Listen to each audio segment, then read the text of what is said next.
one trophy, and they are not going to share it. The Women's Six Nations. Starting now. Le French flair. The Italian job. When Italy go through the gears, they are a delight to watch. We can beat anyone. Oh, that's brilliant rugby from Ireland. The pride of Scotland. These Thistles Crusaders have extended their winning run. A brand new era. Wales might have nabbed it. Joy in the Principality. 7th in a row. England, Six Nations champions again. Are you ready for this? Welcome to this Celtic match-up on the opening weekend of the Women's Six Nations. A huge year for the women's game, with England hosting the World Cup later this year. Scotland and Wales actually in the same pool in August, giving this one added spice. And we've got the makings of a very decent pack here, with two Scottish locks in Emma Wassell and Deborah McCormack, and in the middle, Sue-Ann Lillicrap used to play in the back row for Wales. Now, Emma, look, you're on the comeback trail after a few health issues. First of all, how are you? I'm doing very well, thank you. Back in the gym, back running, and yeah, hopefully later this year I'll be back on the rugby pitch. Now, Deborah, it's such a big year for the women's game. So in that context, with the World Cup to come, how important the next few weeks? Yeah, the next year is huge, isn't it? We've got the World Cup on the horizon, and with the recent growth of women's rugby, I think this tournament's going to be the biggest, most competitive one we've seen. So this Women's Six Nations Championship is going to be a springboard into that World Cup. So we're going to see players putting up their hands for it. Now, look, Emma, these matchups between Scotland and Wales are historically very close. So just how important is this game at the start of the championship? Yeah, I think it's hard to look past this game, but every game we have with Wales seems to be very tight, and unfortunately at the last World Cup, Wales got the better hand of Scotland, so I think this will set a huge precedent for that first match in the World Cup together. Now, Sue-Ann, Wales have got a brand new coach. He's only been in post since Monday. What sort of a bounce are you expecting from Sean Lynn? Oh, a huge bounce. You know, we've seen his success with Gloucester Hartbury. To go 3 peats with a side is no mean feat. So he's an exceptional coach. He's all about family. He's all about care. He's all about culture. And I'm really excited to see what he can do with this Welsh squad. Yeah, well, I imagine that Sean Lynn's feet have not touched the ground since he got into post on Monday. He's with Jenny Drummond.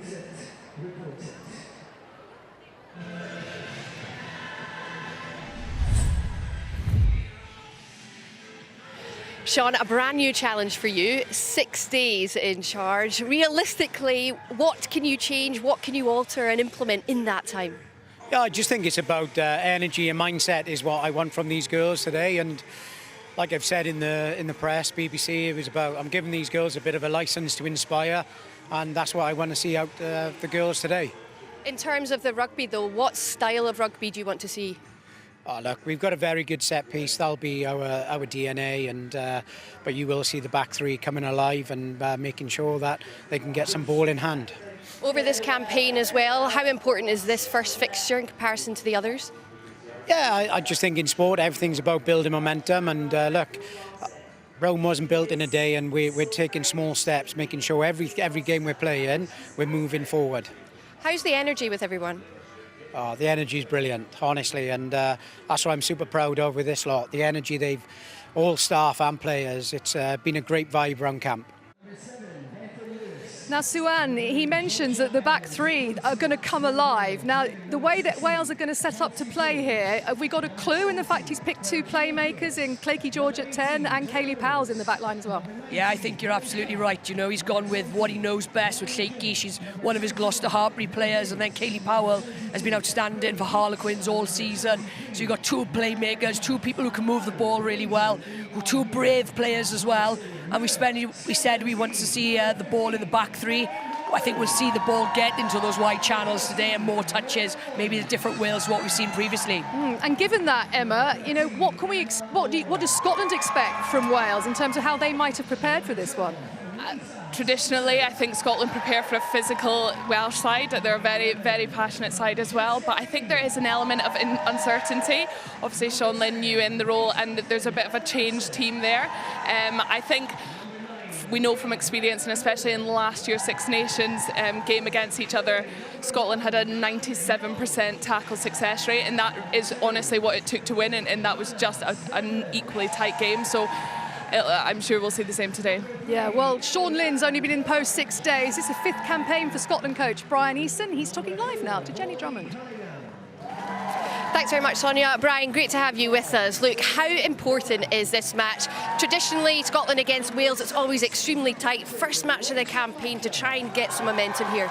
Yeah, it's really important. The momentum's really important for us, and we're expecting nothing less than we've had previously. You know, it's always been tight, so we've prepared accordingly. That's why we believe a 6-2 split on the bench is probably right for us. So, yeah, we know it's going to be tough, but we'll go after them pretty early. Has the preparation altered at all, given the changes in the Wales side, especially Sean Lynn coming in, maybe a focus on the Gloucester-Hartbury play there? Yeah, a little bit more focus on Gloucester-Hartbury than we have been in Wales, but to be honest, first game of the Six Nations, you always concentrate on yourselves. We're looking to be the best version of ourselves. We've added a couple of different things in this season, and we hope to see that kind of come into fruition today. Thanks very much for your time. There's a guard of honour ready for you, by the way. For me? Yeah, this is right for you. Off you go. Thank you very much. Thank you. Scotland got the better of Wales narrowly this time a year ago, and strengthening their numbers as well with the return of Emma Orr. How important is she going to be, Deborah? Oh, it's so great to see her back on the team sheet. She's been out of injury, as you say, but she's pivotal to this squad and how they want to play. What she does really well, what I like, is the way she manipulates a defence. She'll fix defenders really easily, put her teammates into space. And she just looks like she has so much time on the ball. She's got such a mature head for like a young rugby player. So I think what's going to be key as well is her partnership in the centre today with Lisa Thompson. Lisa's come back from a really good season with Ealing Trailfinders, and she's on really good form coming into this championship. Now, Emma, we can't escape the fact that there is a Rugby World Cup this year. You know, the men's players always say they're not thinking about the Lions, right? But what about the women players here? Is it just nagging away that selection for the World Cup is at stake here, potentially? Yeah, it's hard. This is obviously the first game of the Six Nations. There's a long 5 weeks ahead of us, but I think to really have that confidence going into that game in the World Cup today is vitally important. It is. Enjoy it, both of you. We are very, very close to kick-off. Just 154 days, isn't it, before these two meet again at the Rugby World Cup in August. But for now, it's all about the start of this Women's Six Nations Championship. And given their matches between these two are historically really close, for the neutral, this could be a very, very important and interesting match for these two. Who is going to get bragging rights in this Celtic contest? Commentary from Heather Lockhart, Sue-Ann Lillicrap, but first, Claire Thomas. Wales, the side who plummeted from 3rd to 6th in this championship in the space of a year, and to have been performing so far shy of the sum of these mightily impressive parts. Premiership winners, Celtic Challenge standouts, and athletes destined for British and Irish Lion jerseys by any standards, a sleeping beast. Those gathered here at the Hive will be hoping that they don't awaken from their slumber just yet. And Scotland, 7th in the world, 4th in last year's Six Nations. I just love the Six Nations. The words of Scotland captain Rachel Malcolm with a beam straight off the bat in the first press conference of the week. It's a sentiment echoed by the 5,000 gathered here in Edinburgh at the Hive, a stronghold which grows more formidable by the campaign. We're in the shadow of Murrayfield, which had its 100th birthday yesterday, and for a fixture celebrating its own 23rd. 7 Scottish wins, 15 Welsh, but recently these have been on a knife edge. Fine margins, high stakes, 0 love lost. And now a little something to get us in the mood. For the first time in 2025, these two great national anthems.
Such is the strength and depth of this group that Scotland don't pick on reputation anymore, as Brian Easton said recently, and as this pack in scorching form epitomises. If Helen Nelson and Lisa Thompson can reignite their seemingly telepathic relationship, this backline ought to really sing, and is without doubt one of the quickest in the game. And now to Sean Lynn's first Wales team sheet, but with some familiar faces. 5 of today's squad were in his final selection at Gloucester Hartpury. Speaking of, both Kate Williams and Bethan Lewis were downing Saracens just last weekend, for which luckily their back row colleague Georgia Evans seems to have forgiven them. Skipper Hannah Jones and vice-captain Ciara Bevan sandwich a tantalising new playmaking axis of Lakey George and Kayleigh Powell, whilst Jazz Joyce loves a stage. She is a game breaker.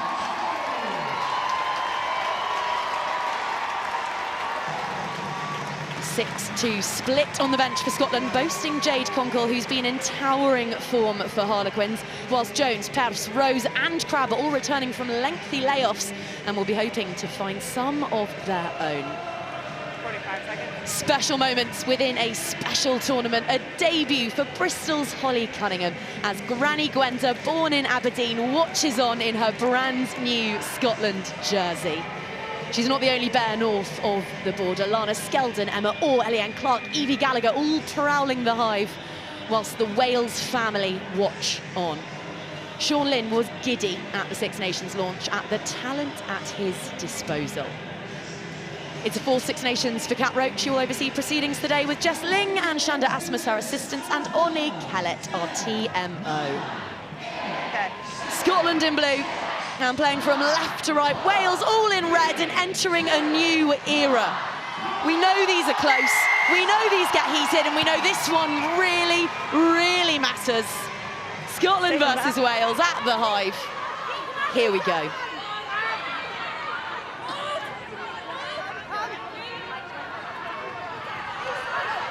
The kickoff is deep, and it's Leah Brevner Holden, so new to that 9 jersey, who ships it on to Rachel Malcolm, and then in turn Sarah Bonner.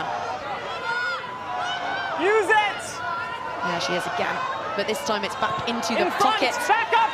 Helen Nelson, standoff hoofs, that long. It looked to have found touch, but in the end it skittled up and onto Jazz Joyce, who heads into heavy traffic. The triple Olympian, looking to make it a triple of World Cups this summer. Maisie Davies, loose head. And this, Georgia Evans, fresh off that bruising defeat in the PWR, the Premiership Women's Rugby Final for Saracens, channeling her efforts, her disappointment into something fresh. And here goes Lisa Neumann, scragged just beyond the 10-metre line, the winger. But an early glimpse at what Sean Lynn promised us in the week. This is a side with a lethal backline, and they plan to get them involved more this year. Just 7 tries in 2024. They look to surpass that tally, to entertain, to take the licence to inspire that he has given them by the scruff of the neck, and for the next 80 minutes, beat Scotland around the head with it.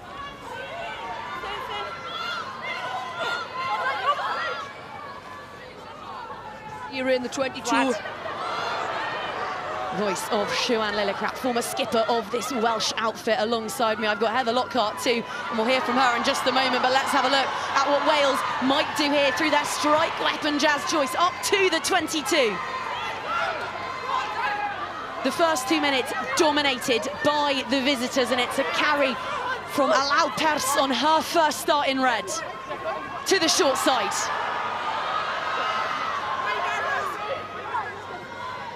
Ciara Bevan with that crisp, distinctive service.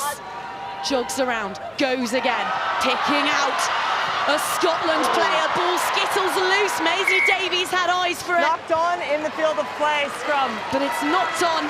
It's gathered safely by Anne Youngs, and Scottish fans, including Heather Lockhart, can breathe a sigh of relief.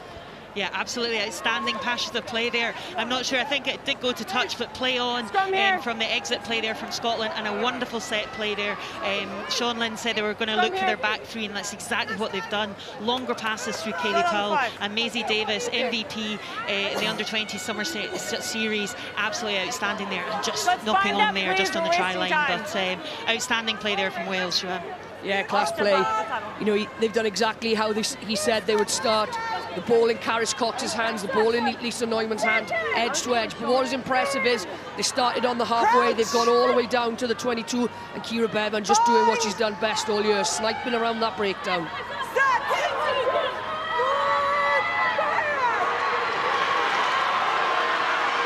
What a shove that is from the Scarlet Pack before us, and they win the penalty on Scotland's footing.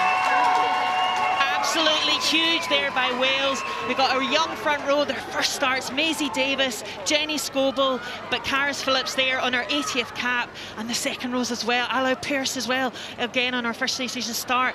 Phillips just going, but they've had the dominance, and they're kicking to the corner. George happy to put it in the corner for the line out. Yeah, interesting, isn't it? Gone straight to the corner, didn't even look at the sticks.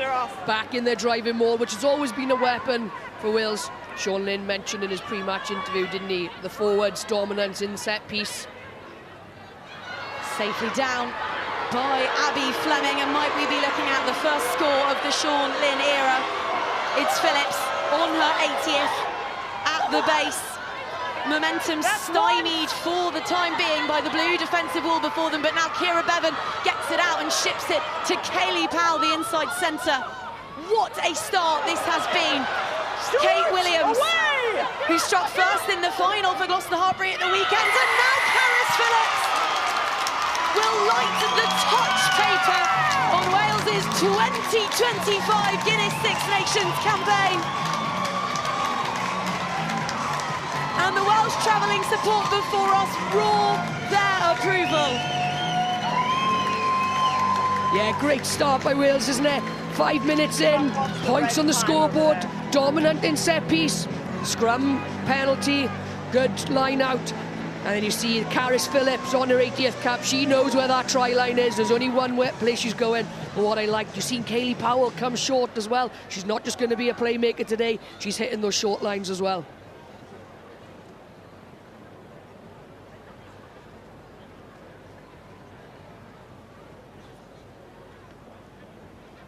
Vice-captain Ciara Bevan dissects the uprights like a dream, just as she did in Whangarei when she defeated Scotland in the World Cup, just as she has done in so many clutch moments. Yeah, absolutely pivotal there. Bevan to Phillips, absolutely instrumental for Wales. Phillips was doing that in the warm-up. They were going through the processes, and Bevan, 5 from 6 last year, the best kicking stats with O'Brien. So outstanding start there. Inside. Pragmatism from Kaylee Powell returned back up to that 10-metre line. You're nodding your approval, Joanne. Yeah, absolutely. Not overplaying, isn't it? And that's what Sean Lynn's about. Earn the right licence to play, but he's very technical and tactical in the right areas at the right time. And at last, in the 7th minute of this opening fixture, we see Scottish hands on the ball. And now, beneath darkening Edinburgh skies, they will get to work. The roar as Emma Orr gets her hands on it. Returning from that debilitating ankle injury, the offload from Gallagher onto McGee with those twinkling toes, and more dazzling still are those of Chloe Rolly. Hands away! Scotland into the 22, the little no-look from Lana Skeldon. Gorgeous from Sarah Bonner, picks out the debutant who thunders into Hannah Jones. Brebna Holden whipped that onto Nelson, who shaped for the pass, but instead opted to ride the contact, and Rachel McLaughlin, fresh off the plane from Montpellier, where she is going about her own bruising business, thrusts that one backwards as the Scots come again. Or in at first receiver. That means there's a playmaker out there somewhere, but they've got no space to work with because Hannah Jones has just hurtled from the defensive line. Nelson out out wide. This is McGee, 4 tries in 2024 in a blue jersey. Turnover, Wales.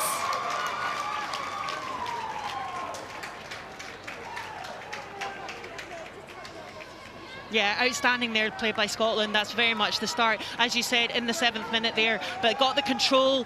Fran McGee, absolutely outstanding. Had pneumonia this time last year. Again, already adding impetus there. And great to see Emma Orr getting her hands on the ball. And also the second rows combining that lovely offload in the middle. Holly Cunningham looking really robust. Okay, thank you. Yeah, it's good to see Scotland get through the phases, isn't it? The first 5-6 minutes was all Wales, really. But credit to the Welsh defence, and is that a bit of a sign of what Dan Murphy has brought in? They were comfortable with between the 10-metre and the 22. Scotland really not going anywhere, and then Abby Fleming getting over the ball for that turnover. Excited to see what Dan Murphy brings to this side from a defensive perspective. Water off, please! Water off! Water off, please! Thank you. And coming in just this week, announced only yesterday afternoon, Dan Murphy. Someone who Sean Lynn knows so well. Forwards coach at Gloucester Hartpury, but he's in a defensive capacity here, trading cherry and white for just straight up scarlet. Someone who brings so much energy and warmth to proceedings. His mantras, race to ruck, hard, fast, direct. All the words, Shuan, synonymous with the Sean Lynn team. 100%, and they've worked so well together, haven't they, in Gloucester Hartpury? But Murph as well is Mr. Positive. He's energetic, like his Sean, but also his detail in defence and race to ruck. And, you know, between those both, I think they'll get the best out of this Welsh side. Okay? So if you're, then thank you. Just set that early.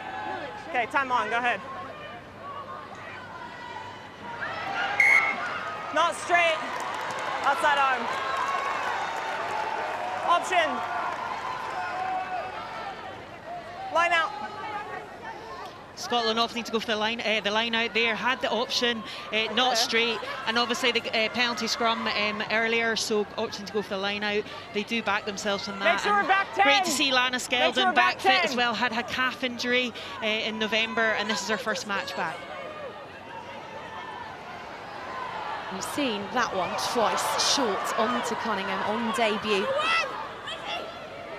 She's wearing a white scrunchie in her hair today so that the aforementioned Granny Gwenda can spot her more easily on TV.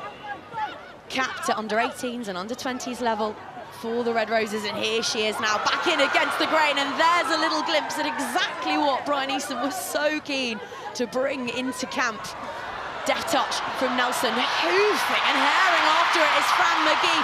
What a gather from the winger, all the tricks coming out of the box.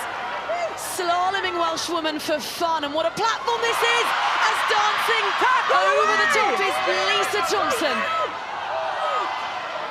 Scottish tails up now, and the crowd in and amongst it too, being that 16th player. Malcolm finds Cunningham. They are looking to her so much already as a destructive carrier. She is tall and powerful. She brings a little bit of difference in that regard, Brian Easton said. Now Nelson assesses her options, picks out Orr, who looks to cleave through Hannah Jones, but the Welsh captain makes her tackle. This now Malcolm. Bevan, body on the line to haul down the Scottish captain. It's been stripped and offsets Jenny Scoble. Tight head on the loose. Don't play the 9, no. Bevan finds Fleming, whose turnover averted crisis last time out, and safely done by Heikki George. Great exit by Fleaky there, isn't it? Good patience by Kira, though. Not rushing, finding the pod, allowing Fleaky to set, and then a good exit towards the 10-metre line. But I thought Scotland might have been in with a shout there. It was a great little dink, wasn't it, by Helena Nelson to have Orr on the back end of it. Absolutely, and what a break by Fran McGee. Real understanding there. She's a real threat and bringing absolute energy to this game.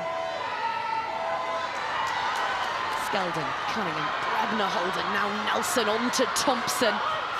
She's got McLachlan in support. And fine work there from the blind side, Kate Williams, to make a real mess of that on the deck.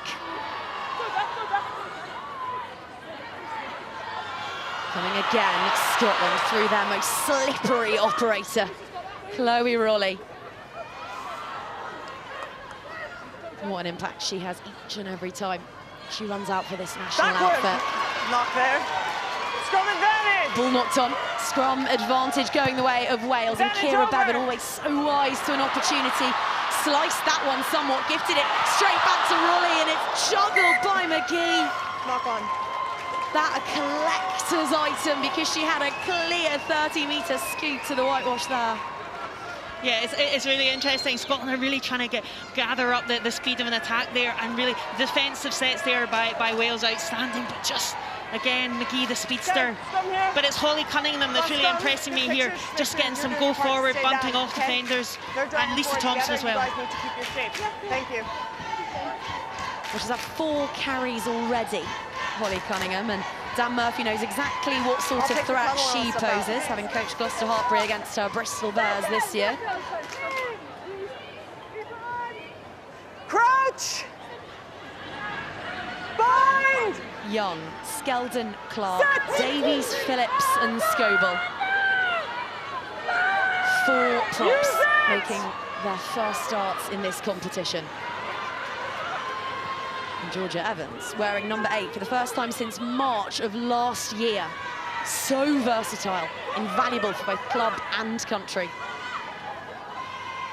George thumps that one. It practically comes back down with Scottish snow on top of it. But how about the take from Rona Lloyd?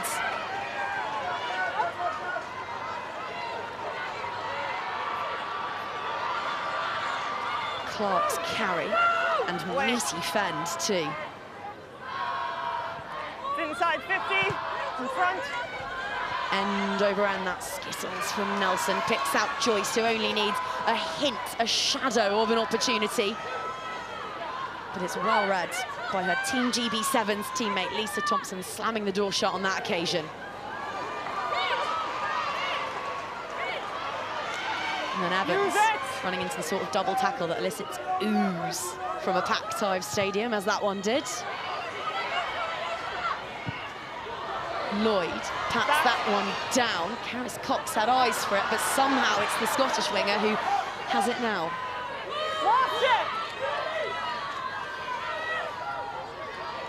After that early siege that Wales staged, Scotland have had all of the ball, 60% of possession now, the meter reads,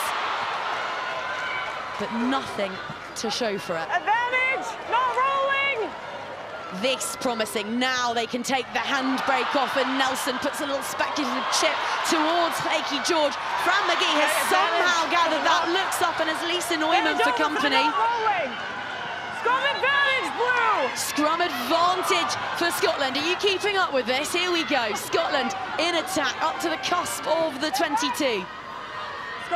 Looking to de-bagel themselves, but Wales are making their tackles. Thompson winds it up and fires it over the top to McLaughlin. Cox with the essential tackle. Rowley plays scrum half, and now Cunningham picks out Young. Lost it now. So much ball, and that's a brilliant defensive read from Beth Ann Lewis, because Chloe Rowley would not have been caught had she managed to fly through there. Can't play the 9, you're part of the ruck. 9 red, playing the 9. After all of that, Scotland will have the penalty, and it is right before the uprights. The speed of play is absolutely unbelievable. You were talking, are you keeping up with this? The speed of play. Scotland were last in terms of ruck speed in the Six Nations, but they were top. They were under 3 seconds, 2.94 in the WXV, and they've obviously continued that vein. They're getting the pressure on. Wales are defending really well. The tackles are going Georgia Evans, but they've got the opportunity and they're taking the points here. It's interesting, isn't it?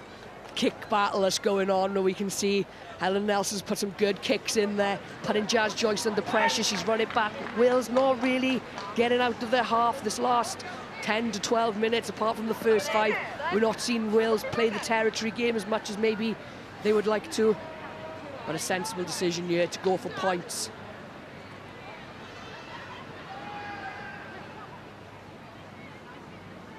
Faultless at the Arms Park last year.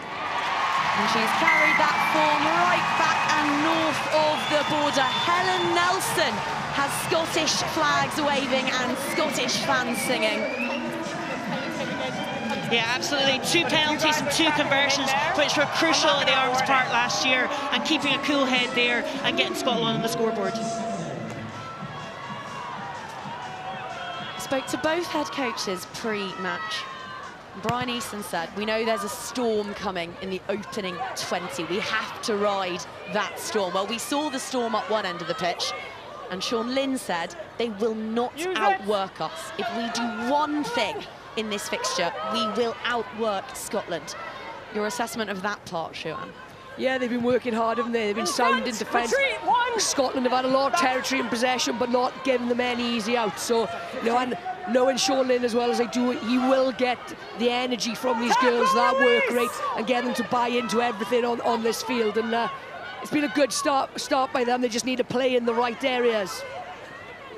I think he used the word excited every other sentence in this week's press conference, and you can feel that effervescence and that energy throughout the 15 out on the Hive Stadium's pitch before us now.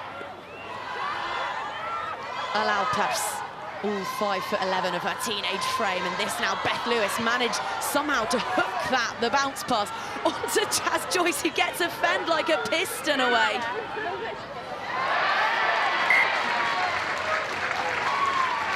And Scotland will feed. Yeah, an excellent defensive set there.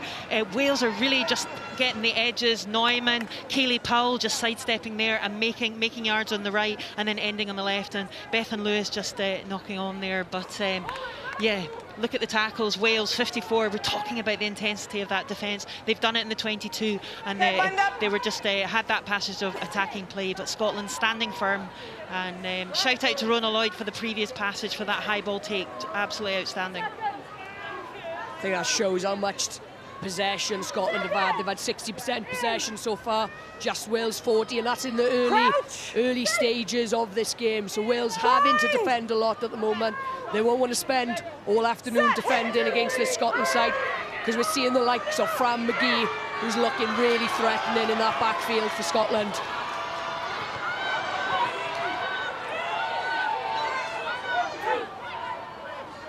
It is a tantalising back line for the Scots.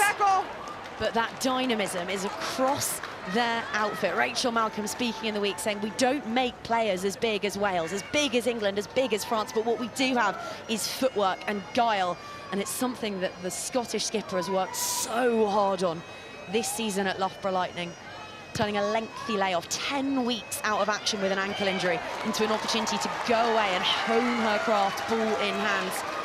And we'll get to see that in full effect in just a moment. Keep everyone with you, thank you.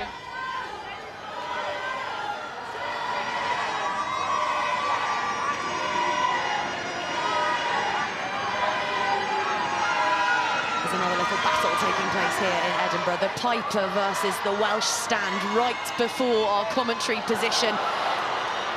And it's those gathered before us who cheer louder now, because that one is spilt. Opportunity goes begging for Scotland again. 20 minutes played, the lion's share of possession, not a try to show for it. George waiting deep in the 22 and puts that prolific boot all the way through it. What a clearance. Yeah, Clicky George, last Six Nations, the longest kicks, 50 metres, 49 metres. She can really get Wales out of trouble, out their 22. Another opportunity here for Scotland, and maybe not the really, really long kick, just to settle the nerves. Short one.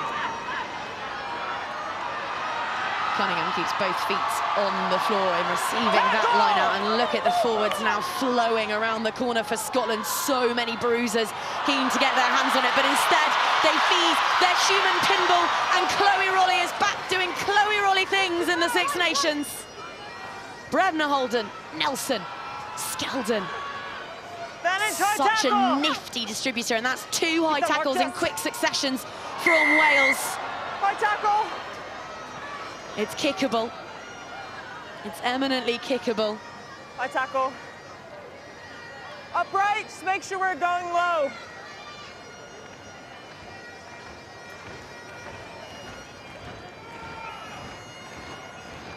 Nelson will bury this one deep in Welsh territory. Captain. It's gift wrapped this, and it's That's Wales 2 high tackles now, okay? handing the opportunity over to their own ill discipline. Just hold. Wales need to be careful here. You can hear the lady in the middle saying 2 high tackles on the bounce. Have another one, there might be another conversation. Discipline needs to tidy up for Wales. Before you throw the ball in the line out, okay? You have to come in and set. You can't just come in and immediately throw, yeah? Thank you. It's interesting, isn't it, Heather? Okay. Scotland have gone to a couple of funny lineouts, not gone up. Obviously a tactic they've worked in training this week.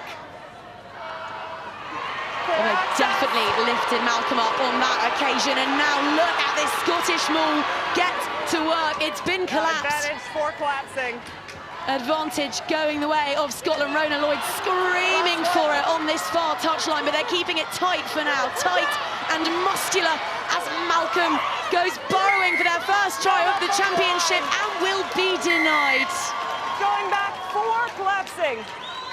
Collapsed by Abby Fleming. So back we will come. Yeah, really, really good processes there by Scotland. There's no clear movement forward. So referee just confirming number 4, Abby Fleming, collapsing that maul, and Scotland get another opportunity. It was a great take by Rachel Malcolm, Scotland's highest line-out taker. If we transfer, okay? And they'll be looking to get their processes right again, right in this corner. Again to Malcolm. Their central fulcrum of a line-out target, and this is better. This has a little bit more of a head of steam, and there it is. Scotland have their first try of the championship, and there is no more deserving scorer than Captain Fantastic. Rachel Malcolm gets the hive rocking. It's great patience, wasn't it, by Scotland in that driving maul. Knew exactly what they were going to do at a second go at it. Find the edge, back towards the touchline, all on the same page. And the skipper, it's only one place she's going, and that's over that line. Look how tight they are, just driving. We got the first one, and again, they weren't afraid to go to Rachel Malcolm again. Safe hands, and absolutely delighted for her. Absolutely just working so hard, team effort, the front clearing out in order for Rachel to go over.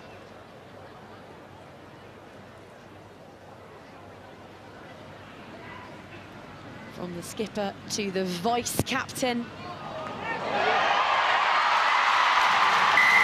And goodness me, Helen Nelson is feeling it all right. She kicks like a dream, it seems, when Wales are on the pitch with her.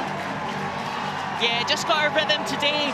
I think there's just an energy. If you can just hear the crowd, it's just unbelievable. And I think that the support for Scotland and for Wales today is just unbelievable to see the crowd just making so much noise. When Helen Nelson's on form, Scotland seem to play well, don't they? And she's played well, not just kicking at sticks so far. The little kicks we've seen her put into the game in the opening 25 minutes. She's really got the best out of the Scotland side so far. Time off. Teamwork check. Ollie, what do you have?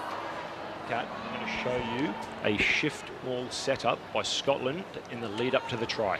Okay. So we're checking a shift maul setup in the lead up to the try. And that the voice of Ollie Kellett, our Australian TMO, whose voice is being broadcast to the stadium here, one of the innovations we're bringing in for this championship. Yeah. Let's listen in.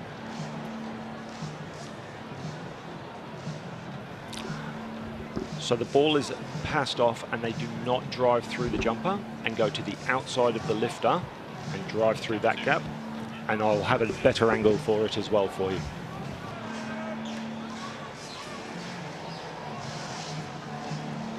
Yeah, I agree with what the TMO So this is a good here. angle. So number 6 takes the ball, passes it off, and they do not drive through, and they go around the corner and score the try. Okay.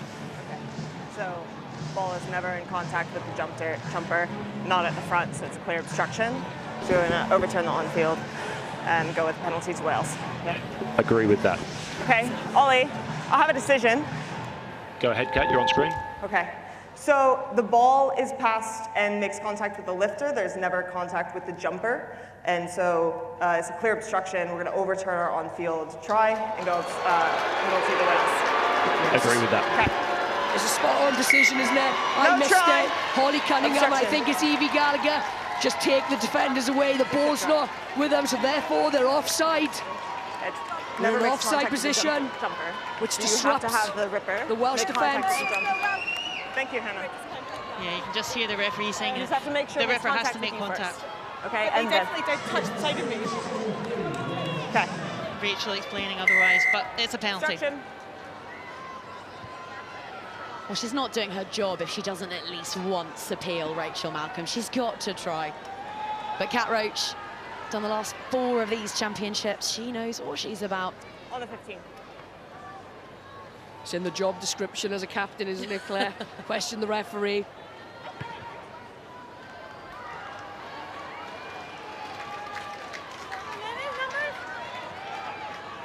Right there. Just keep everyone with you, please. I'm alongside Wales's Sean Connor. Sean, goodness me, what a pace this match is. What's your assessment of this first 25 minutes? Some great intent from both teams. I think we're probably playing a little bit too much in our own half, which is exhausting our forwards. So the message from us is just get a little bit more territory and force Scotland to play from deep. Yeah, how do you get attacking more? Because as you say, you are defending quite a bit here too, effectively though. Yeah, our defence has been really good, but obviously it's going to tire the girls out in the wrong areas of the field. So message is go a little bit longer without kicks and then force them to make mistakes. Thanks very much for your time. Thank you. Fine, please.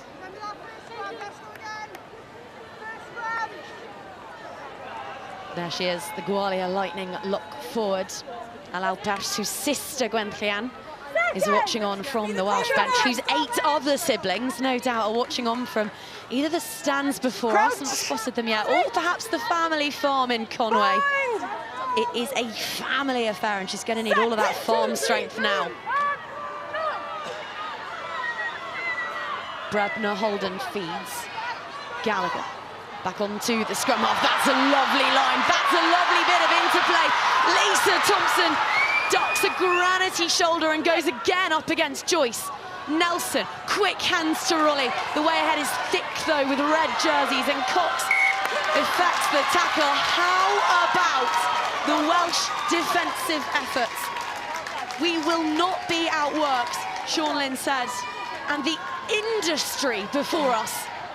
Well, no doubt it's delighting Dan Murphy. Yeah, Dan Murphy will be happy with the defensive effort so far. Wales working exceptionally really hard in that area. We just heard Sean Connor say maybe Wales just overplaying a little bit in the middle areas, a bit too much. We haven't seen Wales really enter the 22 yet. A good defensive set. Caris Cox in there, Georgia Evans. Just imposing that physicality on the Scottish girls. Yeah, Scotland are going to have to work hard to get their tries out wide. That wide defence is excellent by Wales. Evans with that distinctive hot pink bow in her hair. Don't let that fool you. She hits as hard as anyone. George not quite finding touch, instead finding a balletic Lloyd. And here goes the human crackle of static. That is Rolly, and then Orr. First player. Fleming is playing the game on the easiest of difficulty settings in defence right about now. She's managed another turnover. Gets to her feet. In front. And Wales opt to hoist this one heavenward. Again. Nicely done by Lloyd. And Lisa Thompson has turned into a sprint hurdler. Tackle made by Jones. I think Lisa Thompson went to the Olympics in the wrong sport. Yeah, you can see Kira Bevan with her hands up there, though. You're not allowed to hurdle out of tackles. Had the tackle been made? Was the tackle attempt on? So far, Ollie Kellett's very happy with that one. So Scotland once again back in the 22. A short, explosive effort from Skeldon, well left by Nelson. The bounce pass finds Cunningham. Malcolm in support. Clark. On now to Nelson. This McLaughlin, who straightens and then floors it. Evans tackle. McLaughlin's great in those wide channels. The injection of pace that she has, she comes onto the ball, really tests the defenders. Can you go through the captain, please? Well, she's known, amongst other things, Rachel McLaughlin, for her turnover ability, but the tally reads Scotland 0, Wales 3. It's not a clear jump. TMO checks. Here we see it now. Oh, that's a clear jump for me. Sorry, TMO. Guys, stop. Leave it, please. Well, if a captain's job is to appeal about decisions like we just saw, Kira Bevan's job as a scrum half is to at least wind up the referee. Absolutely, and if anyone knows Kira Bevan, she loves that role and responsibility as well. But yeah, for me, that was a clear jump out of the tackle. Yeah, it does say in the laws you're not allowed to do that. But on to the wide defence, in terms of the Welsh wide defence, I said it before, Scotland are going to have to just maybe adapt their game plan slightly, because Karis Cox and Lisa Neumann and Jazz Joyce have come out to play defensively, and when they get the attacking option too, but defensively outstanding just now.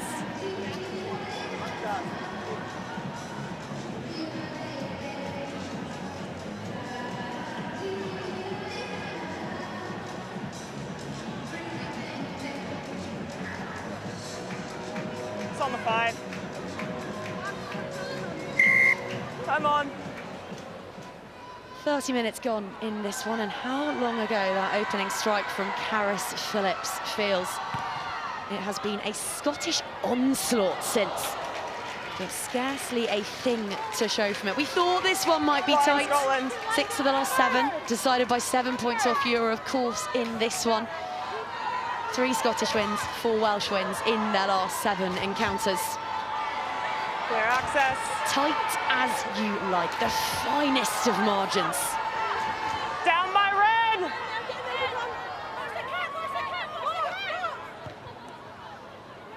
But in a competition in which momentum is queen, how precious a victory today might prove. Hang on, offsets Fran McGee. Hoovered up that kick. But Wales with their 4th turnover of this first half. And look at what it means to Jazz Joyce. Hannah Jones said in the week, if they played with smiles on their faces today, the performance would come. Well, it was Scottish faces split with smiles for a moment there, but how about Jazz Joyce? Yeah, it's great work by Kira Bevan, isn't it, to hustle back, to make that tackle, and Jazz Joyce in a great profile there, over the ball, 2nd turnover in a couple of minutes. Outstanding work. Yeah, and Fran McGee just showing her explosiveness, just a real threat, and really asking the questions of that Welsh defence.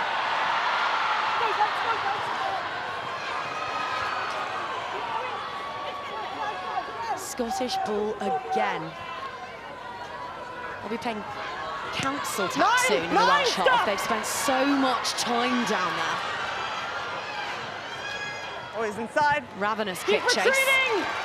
Red 3! But Neumann with the clearance of dreams, and there is so much wind in Welsh sails right now. I thought you were going to say there was a lot of wind on the field there, Claire. There was a great kick with the wind, but no, that is outstanding from Lisa Neumann. And another kind of string she's put to her bow. We often haven't seen Lisa put boot to ball. That's an outstanding clearance, right up towards halfway. No contest.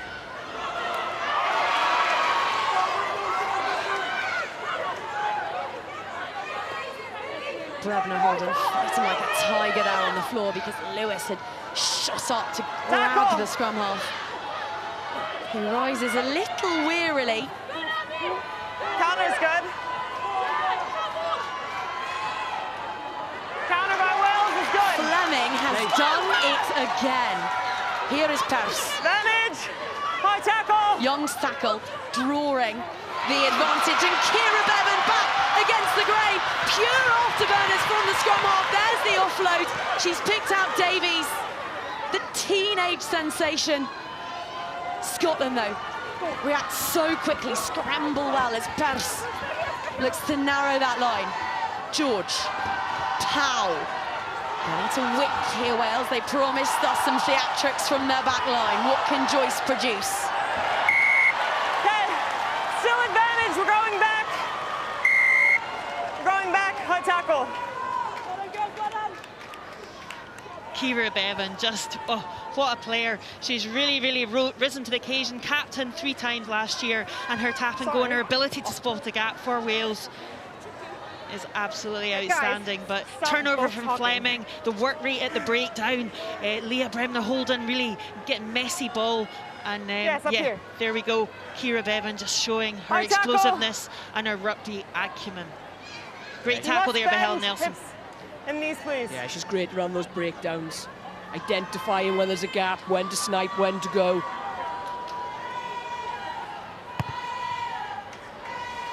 It's interesting. Wales haven't really been in this position since the first 5 minutes. We're now 35 minutes in nearly. Time off. TMO check. Ollie, what do you have? 5 red before the high tackle by blue midfield. Okay, so we're going to look at a high tackle by 5 red that happened before the high tackle against blue. Agree. Yeah. So it's Alau Pers, the Gwalia Lightning Tyro on her first start in the Wales jersey. Norwich, yeah, angles are coming now, Kat. Made her debut here at the Hive. Let's have a look. So this is the far side tackler, number 5 red. And I'll get a better angle for you. This is your best angle. Do you have to wonder how difficult it is getting low when you're 5'11" and Lana Skeldon, who's not the tallest, is running at you? Okay. So I'm Yeah, it is tough, isn't it? But she almost just plants, allows Skeldon to come after her rather than changing her height. You see, she's flat-footed there. And it is tough, though. Is there mitigation there? Her feet are moving. Blue is making all the contact into her. We'll keep rolling angles for you.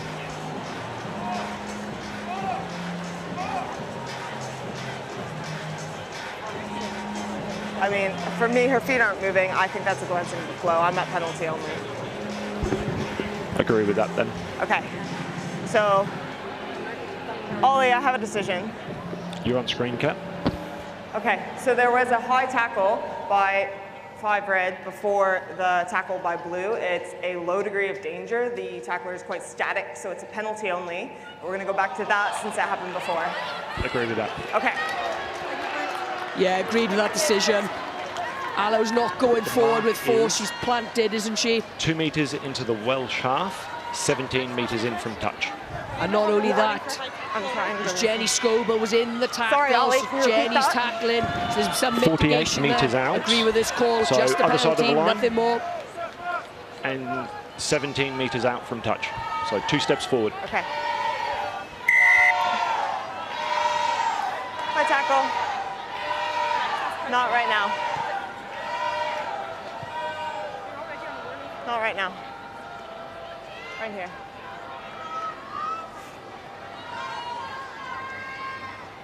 Lana Skeldon, Scotland's most capped hooker of all time, into her 11th Six Nations.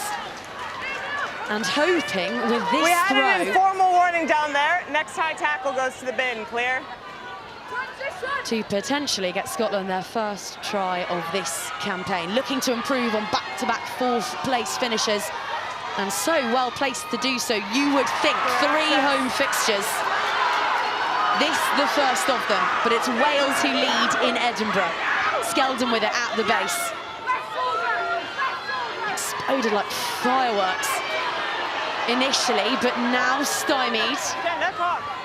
Brabner-Holden to Thompson, no look onto Nelson, those playmakers interchanging, offload from Raleigh. This now Rona Lloyd, who scored in Cardiff and pirouettes her way towards what would be a much-needed score for Brian Easton's side. Brabner-Holden onto Malcolm, denied at first. Denied again on this occasion. Young has options queuing up to her right. It's Cunningham. The white scrunchy thrashing as she rides the tackles.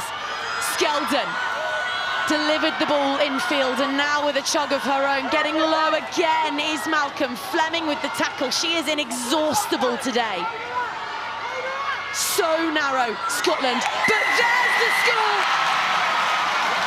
And at long last, the dam bursts at the Hive. They have huffed and they have puffed, and they have blown the Welsh house down, and at last Scotland get a nose in front. Yeah, there's outstanding passage of play here, some offloading. Rona Lloyd really getting amongst it, Chloe Rowley getting in the ball. But it's the set play here, it's the patience and the low drives. And Sarah Bonner, Elite Athlete status with the RAF, and it's just proving that. Look at that, right on the line. Great line out take as well.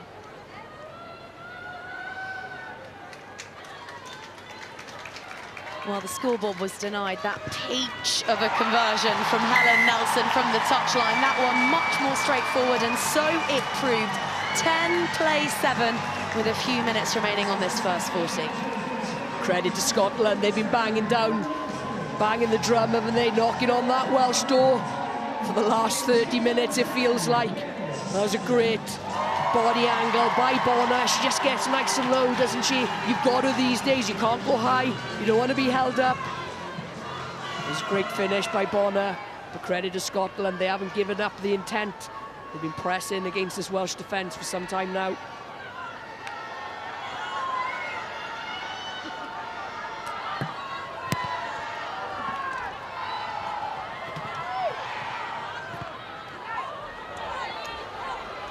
Nelson clearing with distance, but not finding touch, so Joyce gives it some Welly McLaughlin's tackle. Wales scoreless since that early pick and go from Phillips, who's to the short side here and lends her weight to that breakdown as they go back against the grain through Bevan and Davies. Converted from flanker to prop over the summer, and she's still full of running, the youngster. So swift, that service. Bevan just lofting that one upwards, but that with a little bit more pace. Lewis, George, Karis Phillips.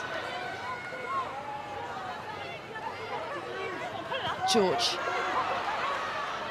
heads back in the same direction she came from.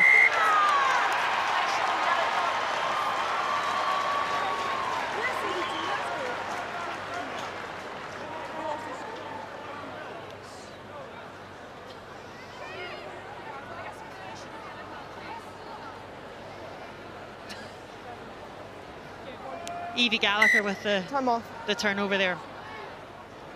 We good? Georgia Evans watching on, sent to the sideline for 10 minutes. I'm just a wee bit, just want clarity. Like, they were warned at the bottom end for the number of high tackles, and then they got TMO penalty for another high. So that was just an informal warning. That was just me letting them know that they were starting. So now are they on a formal warning for high tackle? Yeah, if there's another high tackle, I'll escalate if necessary. If there's another high tackle, I'll escalate as necessary. Water off, please! Water off! Rachel Malcolm just clarifying the position on the warnings and the high tackles, but Evie Gallagher just showing her prowess and real nous at that breakdown. 7 breakdown steals last year in the Six Nations, was top stealer, and just so strong over that ball, just to give Scotland another opportunity before half-time.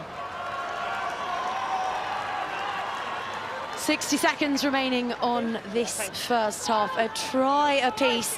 And this, the offence from Georgia Evans, which has seen her sat right in front of collapsing that maul there.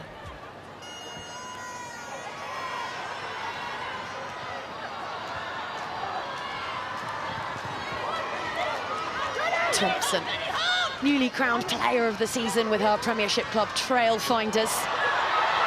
And Skeldon finding the reigning bear of the season down at Bristol, Gallagher. There are so many brilliant athletes in this Scottish setup, but that, a knock on, a fluffing of lines It doesn't do them quite justice, so Wales is put in for the final throw of the dice. It's amazing to think that Lana Skeldon has not played a match since November, and she's doing the dummy, she's taking on the balls, she's giving options, and they were queuing up on the right-hand side. Just a little knock on there from Chloe Rowley, but they'll get the next one. But that ability to move the defenders and keep the defenders guessing is going to be key in the end of this half and beginning of the second half.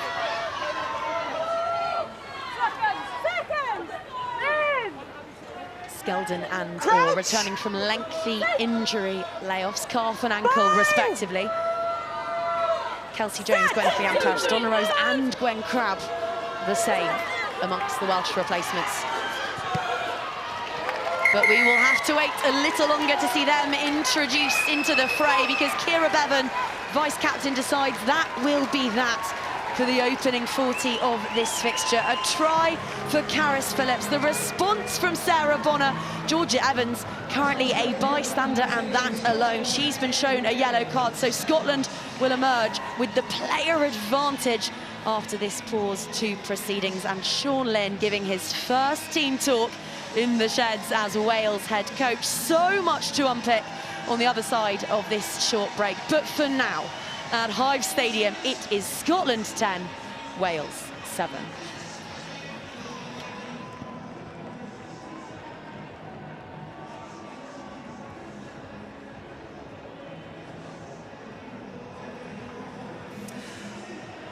Well, despite the fact that we have now a sort of dreich-old Saturday afternoon in Edinburgh, the heavens have slightly opened. We've had a really good game in that first half of Scotland against Wales, and Scotland leading. And as you look at those stats, they've had 59% possession, they've made 498 metres, they've really been on top, and I think Wales will rue 19 missed tackles. If that continues, Suan is nodding, if that continues, the floodgates could certainly open for Wales. Just a reminder that Emma Wassell, Deborah McCormack and Suan Lillicrap are with us. Suan, first of all, that's not a bad half of rugby, was it? Oh, well, Wales started with a bang, didn't they? First 5 minutes, just loved the way they played, went to edge to edge, put pressure on Scotland, so a really good start. But then, to be fair, credit to Scotland, they've been pressing for the rest of that half, and missed tackles and discipline maybe costing Wales at the moment. Yeah, Deborah, how pleased will Scotland be going into the dressing room? Not least because they get into the dry, but they finally made all that possession and territory count, haven't they? Yeah, it took a while though, didn't it? It did. They've had to really grind out these points in this first half, but I think they'll need to have a word with themselves and get back into this second half firing. They can't start the second half as they did the first. And Emma, so impressive from both teams actually, because just watching that game I was exhausted. I mean, the tempo at which it was played. I mean, 5 years ago we wouldn't have seen a standard of a half of rugby in terms of that standard, would we? No, definitely not, and you can definitely see they're trying to bring the tempo into the game. I think you've seen moments of brilliance from Lisa Thompson and Fran McGee, and you can see the absolute speed and skills that they have. But I think really it's just looking after that ball. There's been a few turnovers, a few rips and a few knock-ons. I think when Scotland look after ball, they're really dangerous. They certainly do look dangerous, but it was a bright start from Wales, wasn't it, Suan? I mean, we talked and wondered, didn't we, about the bounce that a new coach in Sean Lynn would give Wales. We saw it, didn't we? Yeah, we did see it. You know, early doors, you can see her just a break down the edge. Wales playing on top. You see Ciara Bevan looking for the snipe. She's been dangerous in and around that breakdown. Then spilt the ball, but they kept pressing. Get a scrum penalty. He spoke about set piece at the start and how dangerous the forwards are. Scrum pen, and then they go to corner, don't they? And they're dangerous and execute off the back of that. And Caris Phillips was only one way. She knows exactly where that try line is. But it was the dream start, and all the energy that Sean Lynn has spoken about, we've seen that in the Welsh start and how they kicked off that game. Now, Emma, we know that Scotland have got a really good defence, don't we? But Wales in that first period showed equal measure in that area, didn't it? And actually it led to a few mistakes from Scotland, didn't it? Yeah, I think you can see they're trying to come with the intensity, and when Wales's defence works, it really is one that is going to get the better of us. The turnovers have been a real looking after ball. Play on, Just they have got hands on ball straight away. They're definitely causing us a few upsets.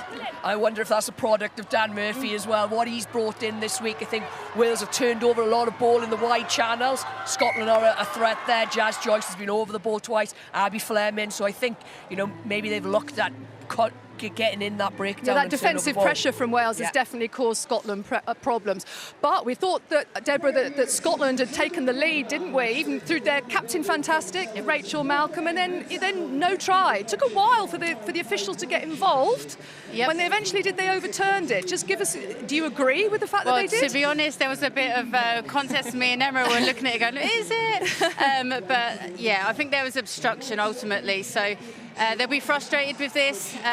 It looks like they go to set up for a shift drive, but you see a few of the Scotland players at the front are just obstructing the Welsh defence from coming around and disrupting from them to get to the ball. So, yeah, as I said, real frustration from Scotland here because it's simple things. But Scotland go in at half-time in the lead, Sue-Ann, because Sarah Bonner ultimately got that try towards half-time. But Wales will be a bit frustrated because it was Aloe Pearce, wasn't it, that gave that penalty away? Yeah, high tackle, and it was a second or third, wasn't it, on the bounce. So we heard the referee speaking about the need to be careful. I think we've seen Georgia Evans go to the bin, but off the back of the ill-disciplined high tackles, put Scotland in a good attacking position, and Bonner does exceptionally well here, doesn't she? She knows where the line is. Her height is spot on. Leg drive through, and deserved try for Scotland, I must say. You know, they've been pressing for 35 minutes before that moment, really. So, you know, deserved to finish off just before the half. Excellent. Thank you very much, the three of you. We'll be back. France, then, played earlier on as the opening match of this Women's Six Nations Championship, and they took the win away in Belfast by 27 points to 15. Ireland actually scored 2 tries through Aoife Wafer and Niamh Jones. It was a 2-point ball game at one point, but Emily Boulard in the 73rd minute put France in an unassailable position, so they take that victory there. Now elsewhere on BBC Sport, tomorrow the first round of the Women's Six Nations continues. England play Italy in York. Join us from 2:30. 2 rugby podcasts to get your teeth into, or your ears into. Rugby Union Weekly, and then Sport's Strangest Crimes. Remember the Bloodgate saga featuring Harlequins? That's the focus of that one. Wales host Kazakhstan in Cardiff tonight on BBC 3 from 7:30 as they begin their World Cup qualifying campaign. And if snowboarding is your thing, the Snowboard and Freestyle World Championships is on iPlayer tomorrow evening.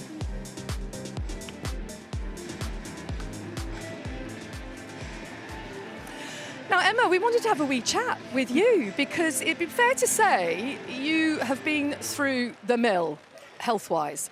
It's great to see you back glowing, it has to say, but just tell us what happened. Yeah, it's been honestly a wee bit of a whirlwind. During pre-season, just before WXV2 last year, I developed this pain in my neck, which ultimately I'm sure people have heard that I thought it was bread stuck in my throat. I took myself to A&E and to later discover that I had a tumour in my chest. I had various kind of biopsies and luckily discovered it's a benign tumour, but had that removed and through a full sternotomy just at the start of November. Wow. Now fully removed, I'm coming back to full health now, and yeah, I'm feeling really good.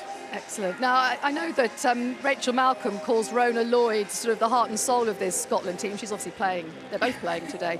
And I know she was a constant presence at your side in hospital, wasn't she, Rona Lloyd? How important was that to you when you were going through your recovery? Like it's hard to honestly put into words just how powerful they were for me, and I probably didn't realise until I had got through it. They had never left my side. I through kind of some really dark moments, I honestly think I probably traumatised them a wee bit more than I traumatised. They were holding my hand, feeding me, building me back up, making sure that my head never went to a dark place. I'm super grateful for the friends I have. And we've seen you back in the gym. You're obviously hard at it again. I mean, are we likely to see you playing at the World Cup later this year? I mean, we know this fixture between Scotland and Wales, the opening match, just 154 days away. Will we see you wearing The blue of Scotland? That is the plan. I've got a wee bit longer to go to allow my sternum bone to heal.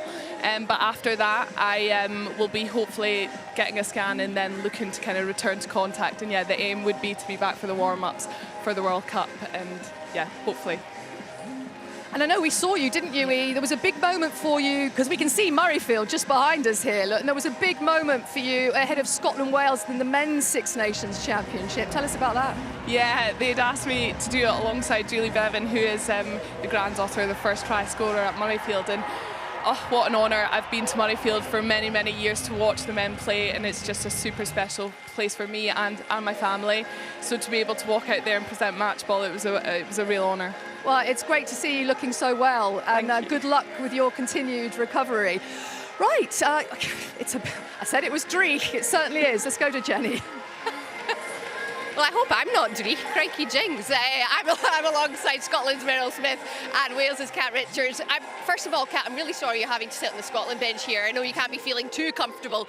But look, talk me through that first 40 minutes. The pace of that game was absolutely incredible. What did you make of it? Yeah, like we just wanted to keep the tempo high going into this game, and I think like we were physical and keeping in that battle with Scotland and trying to stay on top of the game. But I think we were sort of like letting them in a little bit with our penalties and letting Scotland back in the game, sadly. Meryl, were you getting happier as the half went on as well, especially managing to get over the try line there? Yeah, I think Scotland will have prepared for Wales coming out all guns blazing, and I think that's what we saw. So it was good to see Scotland just sort of ease into it, you know, keep the points ticking over, taking the penalties, and that composure I think is really good to see from Scotland. And yeah, really important to get that try before the half, just to go in ahead is I think a good mental battle for Scotland to win. Kat, you've been around Sean Lynn and the camp and everything, particularly from not only a Gloucester Hartbury side previously, but obviously now in a Welsh side. How is he doing? Is he not knackered?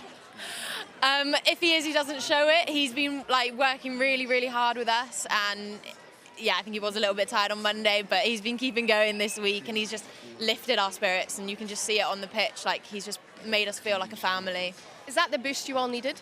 Yeah, definitely. I like your definitive answer there as well.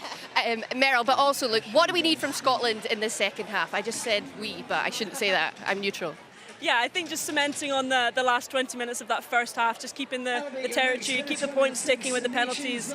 And I think that 6-2 bench split is going to be really important. I think there's a lot of experience on the bench for both teams, but I think perhaps more so Scotland. And I think just to lift the energy going into the last quarter will work really well. And hopefully they'll just keep the points ticking over. Well, it's close as ever, as it is between Wales and Scotland. A big second half coming. Thanks very much, ladies. Thank you. Scotland versus Wales at the Hive. Here we go. Away! Harris Phillips will light the touch paper on Wales's campaign. Scotland have their first try of the championship. Clear obstruction. We're going to overturn our on-field try. No try. So narrow, Scotland. But there's the score. And at last, Scotland get a nose in front. Yes, Scotland leading by 10 points to 7 here at a rainy old Hive Stadium. Sue-Ann, I think for Wales, how much could this bench be important? You know, there are 4 players there from Gloucester Hartbury, might be feeling that energy and bounce from winning the Premiership Women's title. Can they feed off that a bit? 100%, and Sean Lynn will have trust in those players as well, so I think that means a lot. But also the front row that's got to come on for Wales, the experience there with Kelsey Jones, Donna Rose, Gwenllian Pearce, that is power and explosion on the field when they come on as well. And Deborah, do you think that the energy levels that Scotland have shown in that first 40, do you think they can maintain that? Well, as I said before, I think it was faltering at the beginning. How it finished, if they can start with that energy level, then yes. And Emma, you've been in dressing rooms with Brian Easton on many occasions. What sort of things will he be saying right now? I think just look after ball, play in the right areas of the park, and I think keep the same tempo, the same energy and organisation. There's no need to panic. We are ahead right now, and I think, yeah, just keeping calm, stick to structures and play in the right areas of the park. Excellent. Let's go back to our commentary team of Sue-Ann Lillycrab, who will be heading up there, Heather Lockhart. But first of all, you're going to hear, with Scotland leading 10 points to 7, we'll hear from Claire Thomas.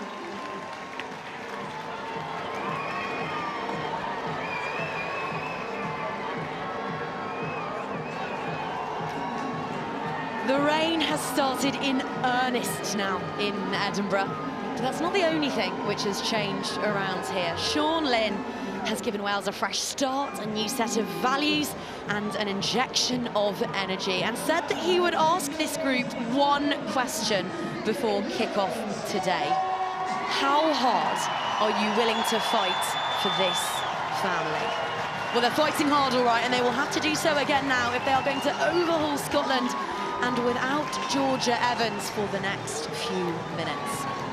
Over all of this, of course, hangs the spectre of their August World Cup meeting. Very possibly the 80 minutes which will decide who qualifies from a congested Pool B. Rachel Malcolm denied a score midway through that first half, having just a word with our referee, Kat Roach. She's well aware that Wales' discipline leaves a little something to be desired, and just wants to be sure that our American referee is all over that. Scotland ready?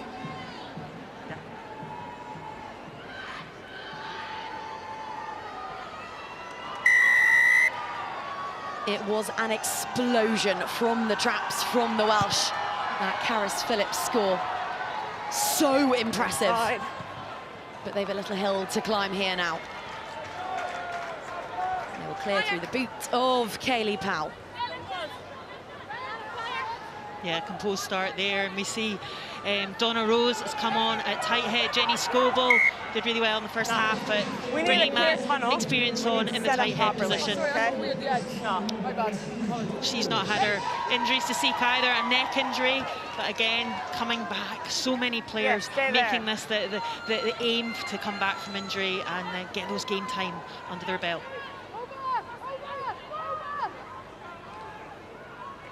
Play on. The line-out wasn't perfect for Scotland in the opening 40, but that one works a dream. Thompson laying it up on a plate for Gallagher, who is pinwheeling and still going. Evie Gallagher, she is quick, she is powerful, she's got gorgeous hands, and look at the offload. Brebna Holden, such swift service onto Nelson, squirming and placing it backwards. And what a start to the second half this is for Scotland. Tails up, head of steam clattering into red jerseys before them. Wales stray offside, so they can spark into full entertainment mode Scotland, which they duly do.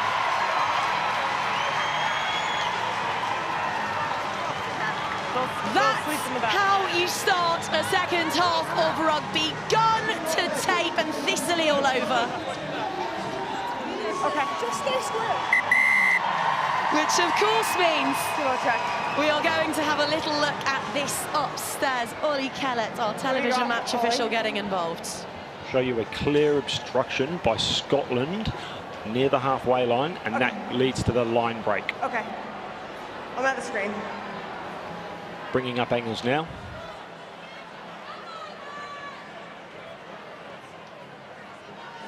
So number 7 blue is in front of the ball carrier, and number 13 red tackles them, and they run through that gap.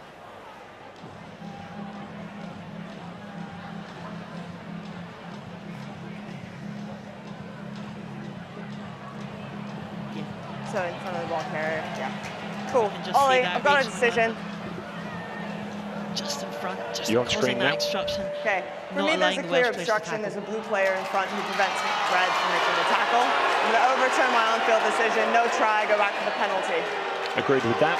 It's midfield on the 40. No try, obstruction. Well, Rachel Malcolm will be wondering just how many lives these Welsh Cats have. 100%. How many TMOs have we seen now, Claire? Is that the 4th? We're only 41 minutes in. 41 TMOs come in. But that wasn't it? Yeah. Obstructing Kaylee Powell there. She couldn't tackle. Right call. But in terms of the tactics for Scotland, how they started, spot on. The offloads, the clean breaks, that's exactly what this, how they need to get round this solid Welsh defence. The Welsh defence are set, they're so hard. Already, Georgia Evans, I know she's off at the moment, she's up to 15 tackles, outstanding. Sure, and you've captained your country at the highest level under the most enormous of pressure. If you're Rachel Malcolm, how do you keep Scotland calm at this stage when everything they try is failing to stick? You've just got to stick to process, haven't you? That's the message. Everything you've done in training the last 2 or 3 weeks, stick to plan, stick to process. It will stick and it will come. You don't have to try anything, a miracle. Good play. Well, speaking of miracles, Gareth Cox rising with that one and inhaling 25 hard-earned yards. A hat-trick against Spain over the summer to book Wales' ticket to the World Cup. Back in action. Haven't seen her all season after a shoulder injury sustained at WXV. We have seen Kaylee Powell in action, and we have seen Lisa Thompson and those players carrying their form right up to Hive Stadium. Look at Fran McGee just glides to make that tackle. She is such an elegant, easy runner, and now Emma Orr will react quicker than anyone. And surely this one will stand. It's the least conventional of the lot. Definitely the crowd thinks so. What an outstanding passage of play there from Scotland.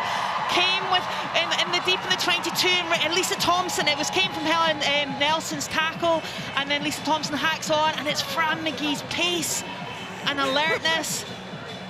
And they're just working hard at that breakdown. But look, Lana Skeldon and Emma Orr, they wants to react. Lisa Thompson knows it.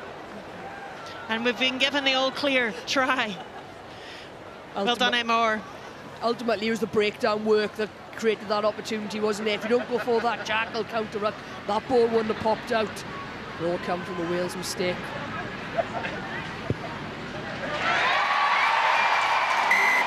Easy as you like from Nelson towards Murrayfield Stadium, where no doubt these women will be playing one day, but for now they will have to content themselves with delighting the Hive.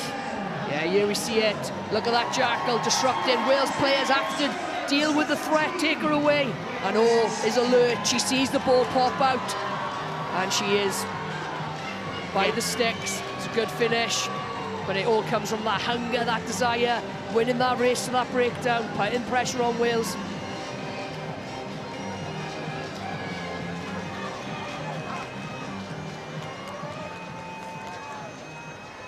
Well, it has just got noticeably louder here at Hive Stadium. Scotland have their second through Emma Orr, whose scything break set up Lloyd in Cardiff last year. She likes this fixture.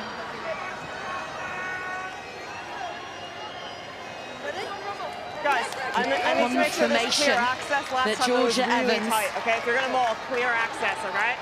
Can return to the fray to add to the body of work she's already assembled in this fixture. Yeah, Scotland needed to take advantage of that numerical one down, and Georgia Evans will certainly try to make her presence felt again. 5th try for Emma Orr for Scotland.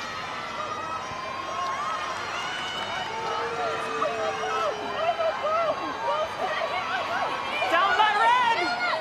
Down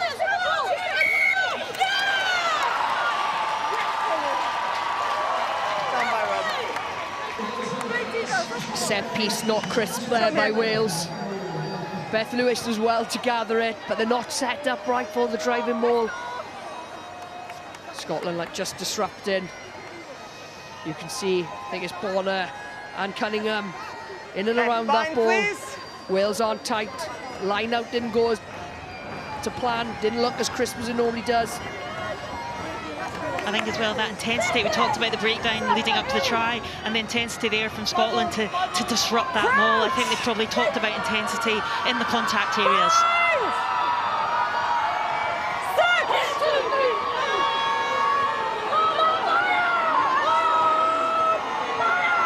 Proper tussle at that scrum, neither side budging, so they opt to head skywards as the rain continues to fall and Joyce jinking and then finding Neumann. Ball went backwards, somehow fingertip stuff from the Harlequins winger. Now one of her fierce London rivals, the Saracen Evans. Bevan back into the pocket. George looks up, spies open Prairie, picks out Helen Nelson. In front, retreat! Got 2 of the most powerful kickers in the women's game here. Keep retreating! This time, Georgia Rootles in her Mary Poppins handbag, pulls out the spiral, gets the job done, knocked on by McGee, and it's a little chalk tally in the column marked Flaky George. Yes, good kicking battle then, wasn't there? Helen Nelson versus George, but love that spiral bomb by George. It's hard for McGee to gather that. They're really, really difficult, and especially with the conditions we got out here now. The rain has come down, it's wet. Great tactical game management there. I'm sure that would have been Sean Lynn's message at half-time. Territory game, kicking battle. Let's play in the right areas. It's good game management. Come here. Yeah, tough one there for McGee, but she's such a competitor, such a performance. She just put that out of her mind. It's difficult with the conditions. It's just getting a bit slippier. Just needed to be an inch further closer to the ball, but it's difficult when it's spiralling like that. Let's go, please. Crouch! Brian Eason, who led Scotland to their first World Cup in 12 years, who's the most experienced head coach now across the Women's Six Nations, makes his first tactical change. Mattinson is on. There she is, backpedaling, watching on. She'll bring so much nous to proceedings. Neumann drops that onto her laces. Roy back in hot pursuit. Clutches her face.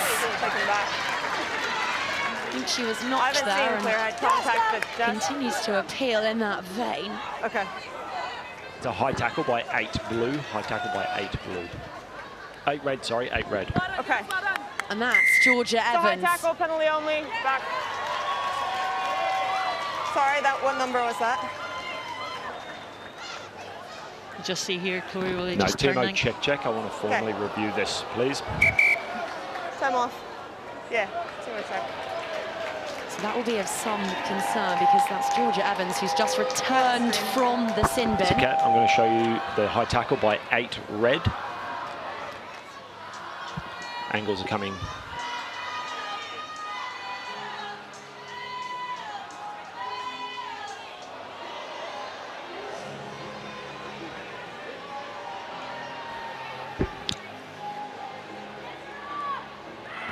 I'm just getting another angle for you.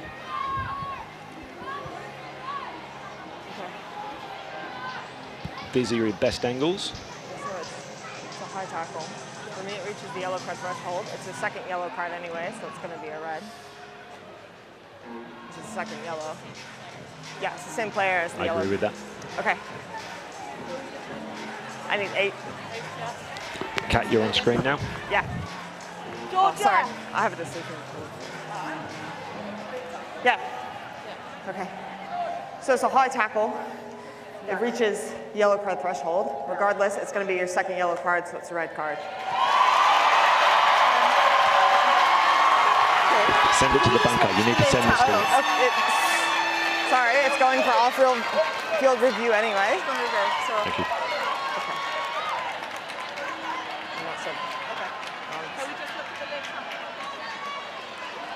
So confirmation there that we will be heading to the bunker. Our foul play review officer, in this case Ian Tempest, who will review all of the angles and then report back, which will dictate Georgia Evans's fate, not necessarily for today, but going forward. The colour, that card will remain. But for now, we daren't go anywhere because just 10 points separate these two. 30 minutes left to play, an eternity in Test match rugby. As the rain continues to bucket down. McLaughlin finds her back row partner in Gallagher, and some of the shots going in are thunderous today. Gallagher into Williams. In front. Nelson. Nope. Finds George, and the little tit for tap battle continues. All in front and advancing. All in front and advancing. Opportunity here for Wales, isn't there? Just outside the 22. What are they going to do? You can see Kira Bema was going to go fast there, and Jad Joyce points to the corner. Wales' set piece is generally good. Scrum, 17 meters out if you'd like that instead. An opportunity here to get back in the game.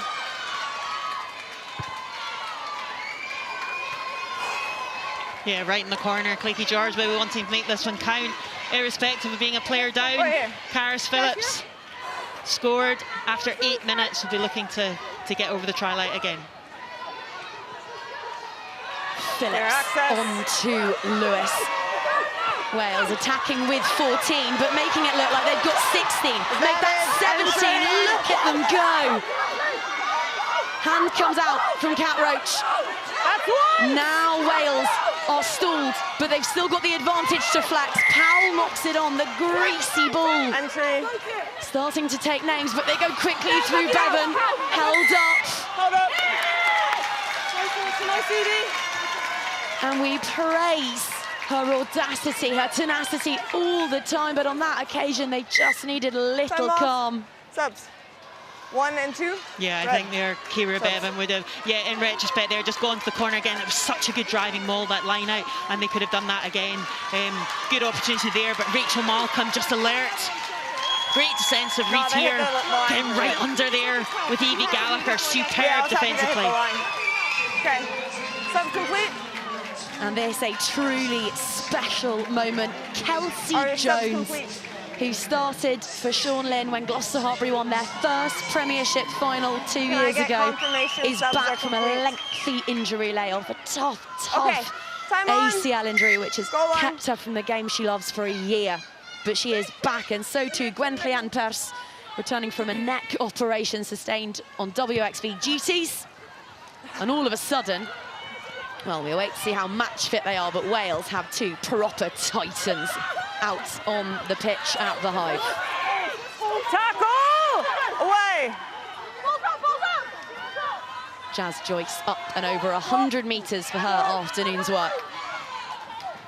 George, short option is Kaylee Powell. Pearce. Third most carries in the whole championship last year. As a loose head. Crazy stats. Crazy stats, crazy rugby. She was a woman possessed at points. 2 tries here 2 years ago.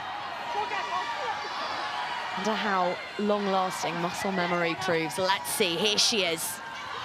A little hitch, and then the impetus. Scotland now defending for their lives. They've got the player advantage. As McLaughlin, proper open side that, picked up Powell, dumped her down, but 7 has to roll. Penalty conceded in the process. You wonder what Wales will do on this occasion. Why did we wonder? Yeah, go to the corner. Let's get this driving maul going again. The last driving maul, they had a lot of momentum to begin with, but Scotland did really well to stop them in their tracks. Subs, Blue. What a front row replacement. Wales have got on subs. now. Kelsey Jones, Donna Rose, Gwen Cleanne Pearce.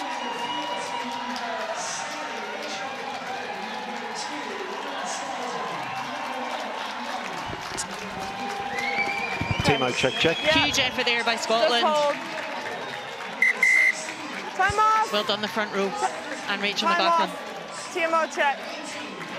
Ollie, what do you have? Kat, I have a dangerous clean out attacking the lower limbs by Scotland 8. Okay, I'm at the screen. Angles are coming.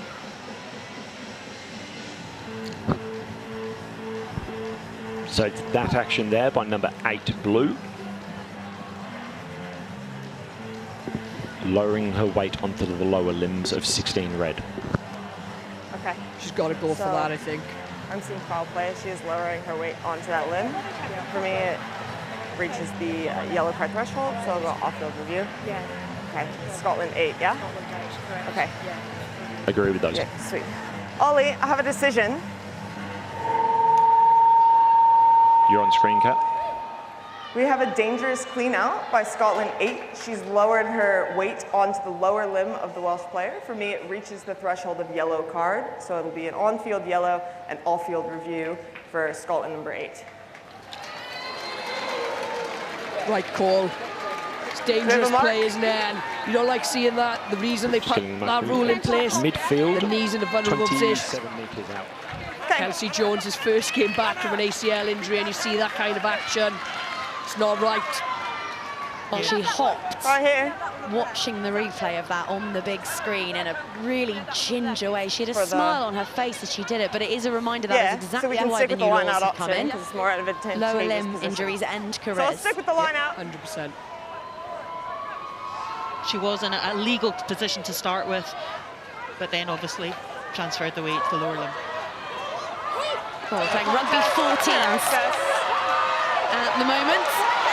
And Kelsey Jones is at the base of this one, creeping ever closer. They've got the advantage. They can spin the wheel if they want to, but they won't need to.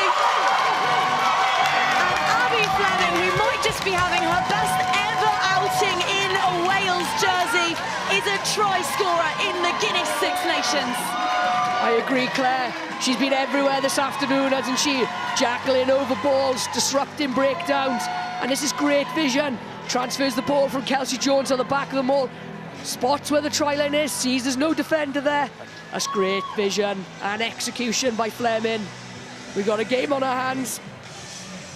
Yeah, just this last passage of last 5 minutes has just been a bit disjointed, cards, etc. And just Wales have taken that advantage. Cleaky George just kicking right to that corner, and Abby Fleming doing the business.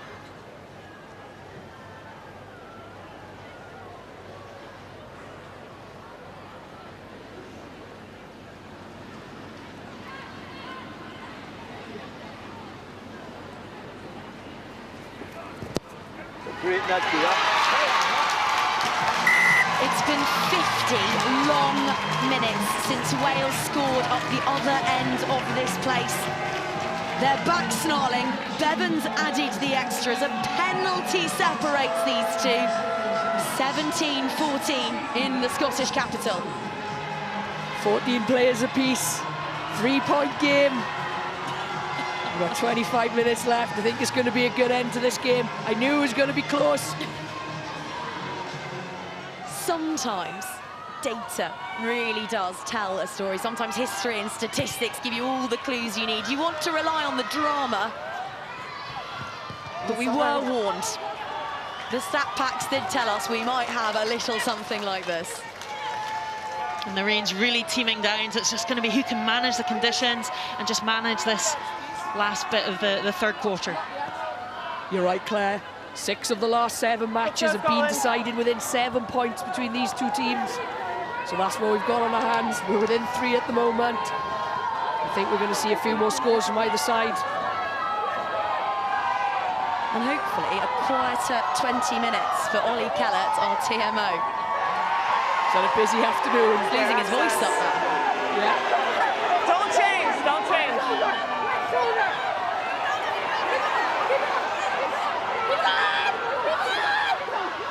That's moving sideways.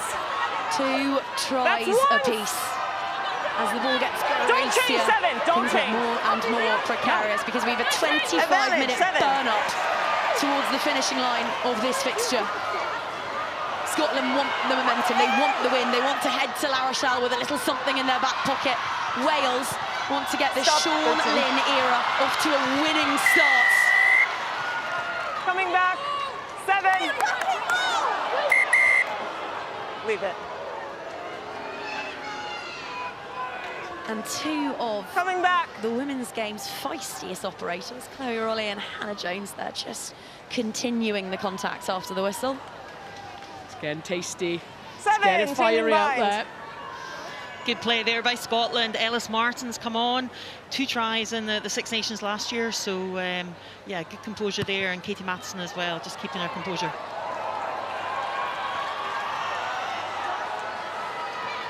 Okay. Time off. We have an outcome on the bunker review. Captains. It will remain a yellow card because the degree of danger is not high. Is this for the first or second? The first bunker review, the high tackle. Okay. So the first bunker review. The first bunker review is going to remain a yellow card. Okay. It is, however, her second yellow card, so the red is still going to stand. Okay. The 2 yellow cards. Yeah, good. Yeah.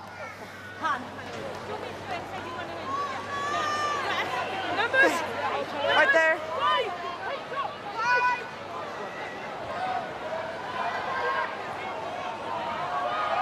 first throw of Ellis Martin's Six Nations, an athlete who Easton says is growing every time she plays the game. And she's growing. The noise at the Hive is swelling and the stakes are rising as Scotland get to within 5. That's one! She's got it at the back. Her captain joins the fray. Massenson ready to rootle and dig that one out, but they stick with the heavies. And Wales wrestle it back. You can feel the tension. That was a really steady passage of play there by Scotland, really good composure. Ellis Martin really just bringing some stability to that drive through, but the conditions and Wales just not giving up. We talked about their contact area, and they're just really trying to see here, Justin, just the pressure there. Kelsey Jones, hands up.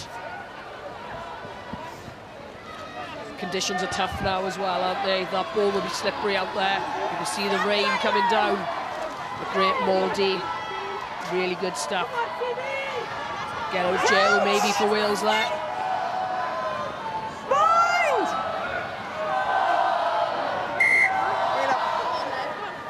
We're pre-engaging both sides, okay? We have to hold our weight back, yeah? Make sure we're getting those binds high up on the back, all right? Thank you. All new front rows here. Martin, Bartlett, Belisle, Jones, Pearce and Rose. And remember, 3 of those not played competitive rugby for months now. Seconds! In! Crouch! Wetter than an otter's pocket.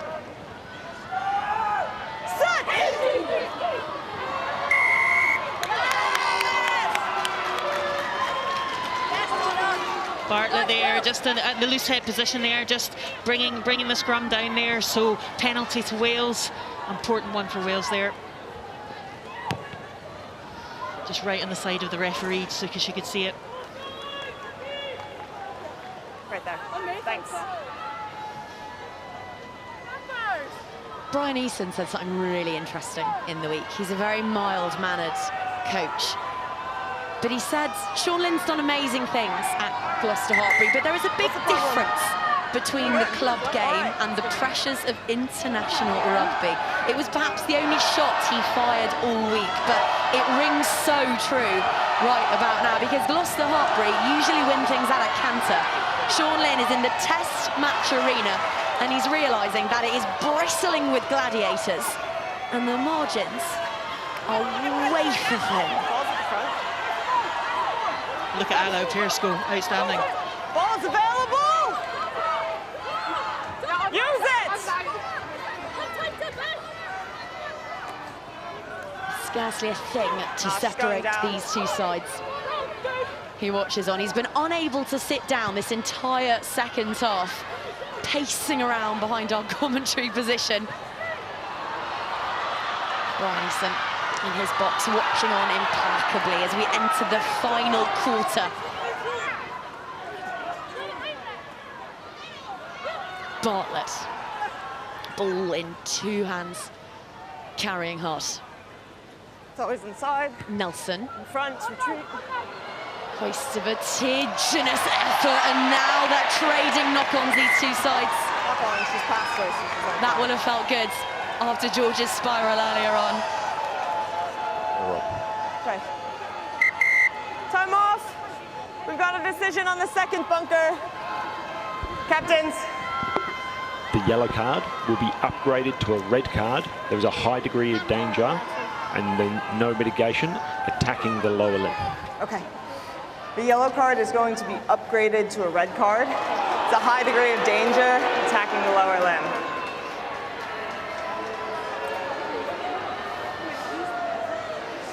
We'll restart with the scrum. It's unfortunate there. I don't think that was deliberate act at all. As I said, it was illegal. She starts in a legal position, but it's one thing that World Rugby have said, that they really protecting the lower limbs is essential. Is that right, just 20 minutes? She played every minute for Scotland last year. This isn't a side short on back row options, but she's one of their most dangerous athletes, one of their most consistent performers. They will be without her for swathes of this championship now. Yeah, right call in my eyes, Claire. Got to protect those lower limbs. She drops her weight and tries to pull Kelsey with her. But interesting now, isn't it? The bunker review will just be a 20-minute red card. Scotland, a swift service from the base of that scrum, so much better than their previous effort. As before us, Bryony King warms up. Fresh legs soon to arrive for the Welsh, but it's Scotland's ball to play with. It's slippery, but if you keep it in two hands like Chloe Rollie does, you might just get some change anyway. McGee, whose name we haven't said in this second half. So slim have the pickings been for Scotland's backline. A captain's carry. Now Nelson, on to Belisle, who juggles it. It's almost gathered by Lewis. First knock here, second knock. You have to play the conditions. Time off, sub, Conditions are tough now. It's changed the game, hasn't it, from the first opening 10 minutes. Yeah, absolutely. The rain is really a lot heavier. Not so much wind, but just making that ball, especially in the artificial pitches, just making it a lot harder just to connect with that ball and keep it safe. Just rein it in slightly and to keep the ball safe, especially in the entry in the 22. This half. Wales possession up to 45%, Scotland 55%. Okay, time is still off.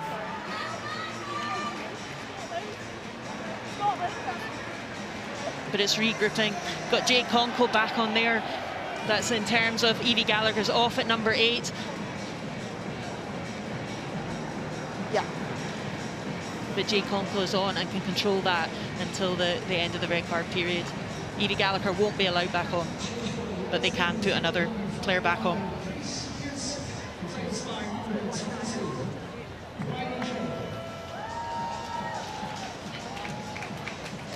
Bryony King is on, wearing 20 for Wales. We don't get to see her play in the Premiership show, and she's been plying her trade as the Brython Thunder captain in the Celtic Challenge. What should we know about her? She's had an outstanding season for Gwalia Lightning. She's been explosive at the back of the scrum. She's been making line breaks. You know, she work rate, her intent. Probably playing the best rugby I've seen her play this season. So she's rewarded with that. She gets a good opportunity now on the field. She's captained Gwalia Lightning exceptionally well throughout the season. So excited to see what she can do on this international field this afternoon. Yeah, I was hugely impressed. I watched her play for Gwalia too, and hugely impressed. Really explosive. Okay, time back on. Rugby, Welsh Rugby League international as well, former captain. So brings something to the side. She's explosive at the back of the scrum as well, so it's interesting. She has packed down an 8 there.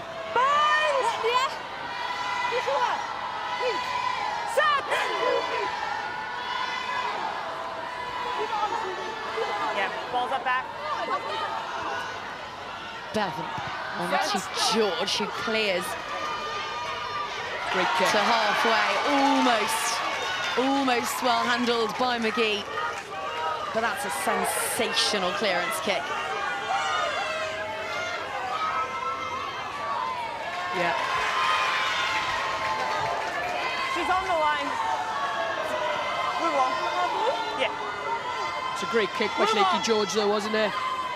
From deep She's inside always at on the 22. line. It's always in touch.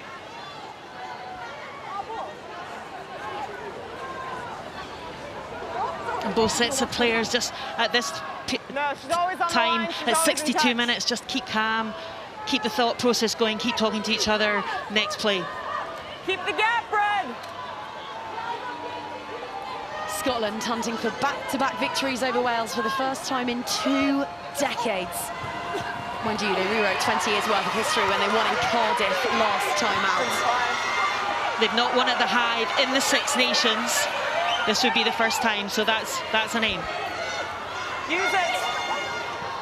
Massenson finds Thompson, and Emerald is cleaving through, and Emerald has 2 to beat. Will beat 1, pulled down by Lewis. Was that high from the open side? Thompson with the show and the go. Clattered. Fearless defensive work from Jazz Joyce, who knows no different. The towering Conkle rises from the wreckage, and Scotland find themselves 2 metres from a score that might just put Wales to bed, that might buy themselves a little bit of desperately needed breathing room. Malcolm with the sachet and the step. Keeping it tight. After Emma Orr carved Wales to ribbons. Still short. Inch by inch. Both sides know the importance of this. Scotland go again and will have that try.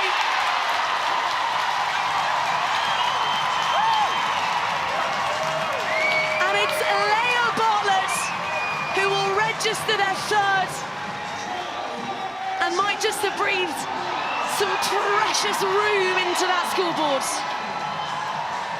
What an absolutely brilliant passage of play here by Scotland. Look at that offload there. Olympian Lisa Thompson to Emma Orr, not played since November, ankle injury, but just scything up that defence. And again, the forwards going to work, and replacement prop Leah Bartlett doing absolutely just a power of work in between the sticks. It was a great carry by Lisa Thompson, and Helen Nelson cannot miss today. It was a great line by Orr. And a good finish here with the pick and drive. It all started with that line from Orr. Out to in. Thompson just checks the defender, and Orr just comes so tight. Kaylee Powell doesn't have a chance there. Orr's been on fire this afternoon. You wouldn't think that she's been out injured for the last few months, would you? I know, and Lisa Thompson too, providing amazing support as well.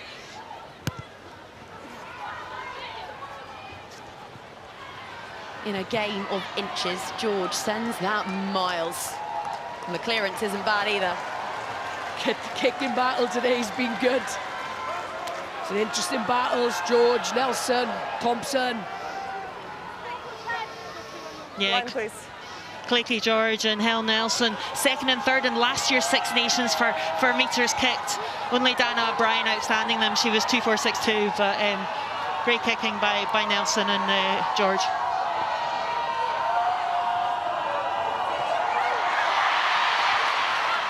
It's got even more deafening at the Hive, and that right there is exactly what Katie Massenson was brought on to do. A steady hand at the tiller. In front. 7 times a red rose. The Easter Eggs playing with a thistle on her chest instead. Rolly starts to move through the gears, finds try scorer Bonner onto Nelson. Fantastic read in the midfield by Kate Williams. Scotland now really starting to feel it. Ball in hand as McGee decelerates and then goes again.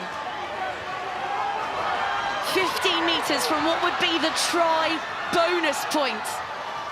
We weren't even contemplating such matters a few minutes ago. It was all about the results. Forward. Cross forward. But yeah, that continuity play by Scotland. At the moment, we're up to 10 offloads. We had it right at the beginning of the second half. There was a passage and then it was turned over, but that was exactly the tactical to break the offloading game, looking for just in the slightly wider channels, not right outside, maybe that 13 channel like Emma, or getting into the 22. And Jade Conkle, there we go, 30 tackles missed for Wales. But Jade Conkle managing to get the ball in the slightly wider channels, bringing her experience to this game. The counter-attack there from Scotland was exceptional. Jazz Joyce just puts a kick in, middle of the field, but Rawley does so well. Links up, gets the ball wide, McGee's a threat. Their back three have been a threat this afternoon for Scotland, even in these conditions. The counter was good, and this essentially, like you point out, Heather, missed tackles, 30 missed tackles. It's a big number. Yeah, last year Scotland missed 5 tackles, 97%, and that definitely helped in that win in Cardiff Arms Park last year.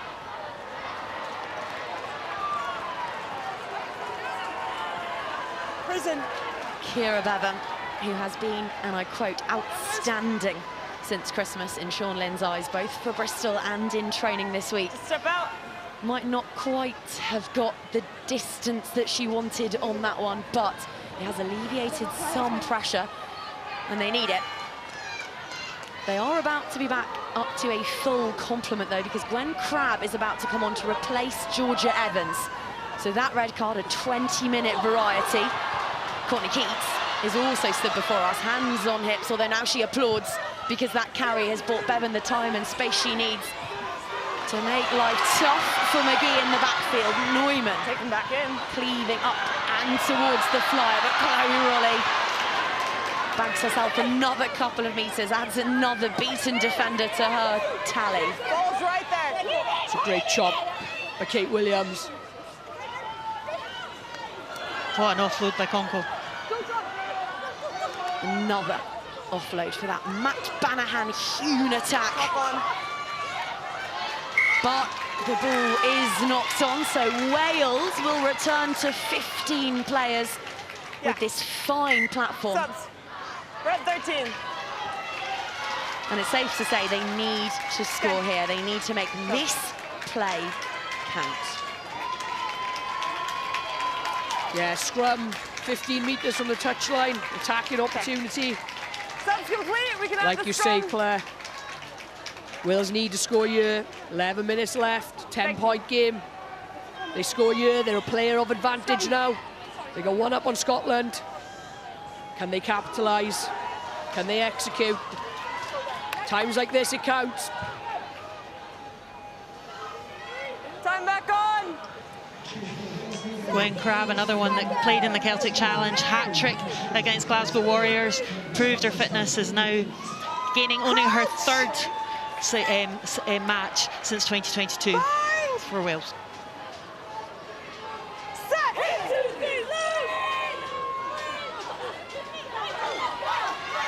King at the base with the footballing ability, and that 6s and 7s clamped over the ball is Nelson. It's a fine strip from the standoff. Belial is in as scrum half, finds Bartlett. She's got company in Bonner and Martin. Thompson flacks that up and over halfway, and Jazz Joyce, eyes alight with mischief. Quickly snuffed out. Scotland not missing many today. 10 points in this one. Scotland haven't managed a try bonus point since Ireland's visit in 2023. Backward, backward. Wales are worried about the result, and the result only, and that leaves them very nicely placed.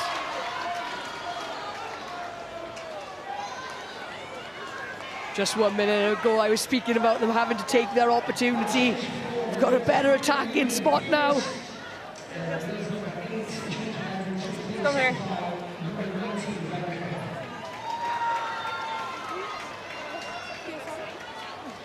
They need to be clean. Just spilt the ball at the back of the scrum of the last scrum. Let's go! Let's go! Just make sure we're getting our binds up high on their numbers, yeah? We're not on the arm at all, thank you. Steam rising from the two packs. And Sean Lynn, watch is on. 72 minutes into his tenure of the country of his birth. He's been dreaming of wearing that tracksuit since this fixture last year, when he was at the Arms Park and he wandered into his kitchen by all accounts and said to his family, I'm going to coach those girls. Via a three-peat with Gloucester Hartbury. They've a way to go yet. But a score here would bring them into losing bonus point territory as King crabs again, pops it back onto Bevan, who's got such wonderful feet. So too does Kaylee Powell, who is rolling and might just have got that down. No, ball is short, but Wales with so many options to the short side. Pass had to stick. Going back. Will come back for the penalty. But Kate Williams was in acres of space to the other side of that breakdown.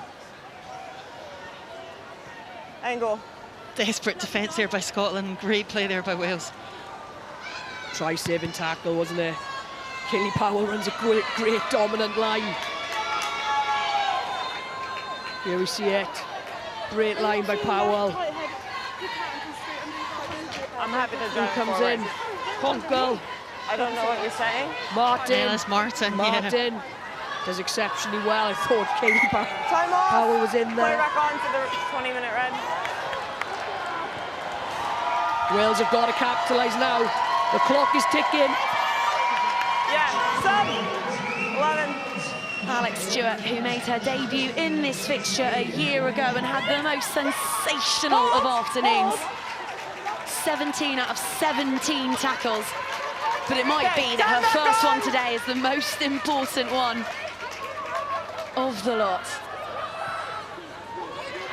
Safely from Gloucester Hartbury player to Gloucester Hartbury player. Kelsey Jones finding Gwen Crabb, and it's another circus member, Kate Williams, who's squirming now.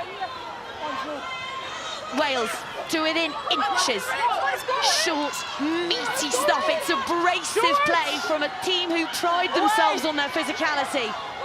Have to score. And inches away still. Bodies on the line from both sides. Every blade of painted grass could be the difference here between points in the table and leaving empty-handed. Bevan ships it up and on. Wales have the score!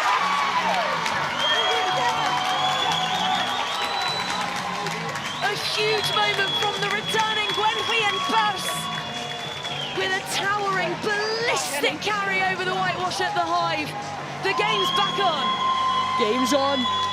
Closer to the sticks as well, but love the patience from Ciara Bevan and the pack. Gwenhwian Purse does exceptionally well to spin out of that and get over the white line. But small little picks and goes to begin with. Then Ciara Bevan finds her pod, finds Gwenny P. We've got a big 5 minutes on our hands. For a return.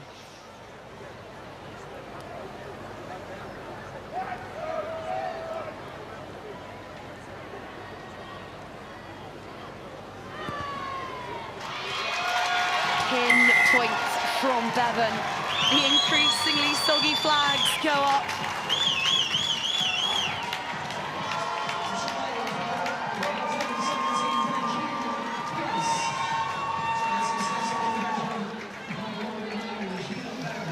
Five minutes to settle this one. 3 points the difference.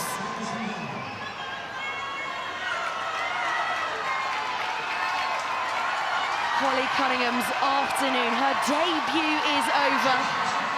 She leaves the field of play. Absolutely excellent debut, well played.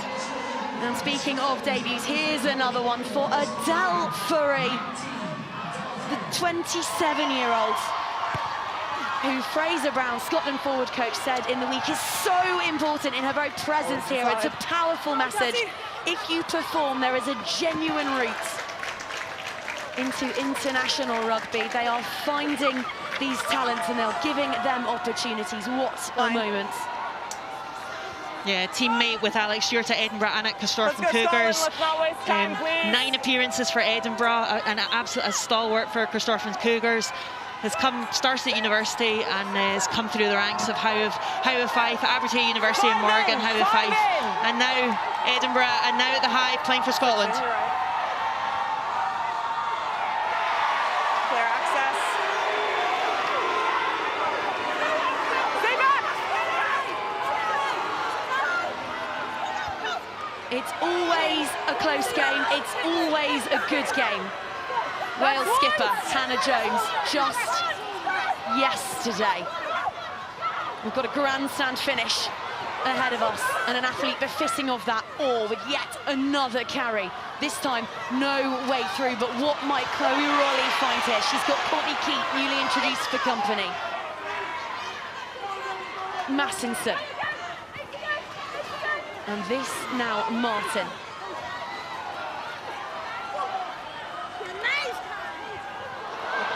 That one just squirting over the shoulder of tight head Belial, but well hoovered up by Nelson, who's been imperious at points today on both sides of the ball. This all about management now. But that a serious boost for Wales, for Kate Williams and Wales. Such a competitor, Kate Williams, isn't she? She showed it in Wales' win against Australia at Rodney Parade, and she's doing it here. She's absolutely just a titan at the breakdown and a great awareness. Born in Wales, then went to New Zealand and is now back and just showing her form. Scotland need to keep it tidy.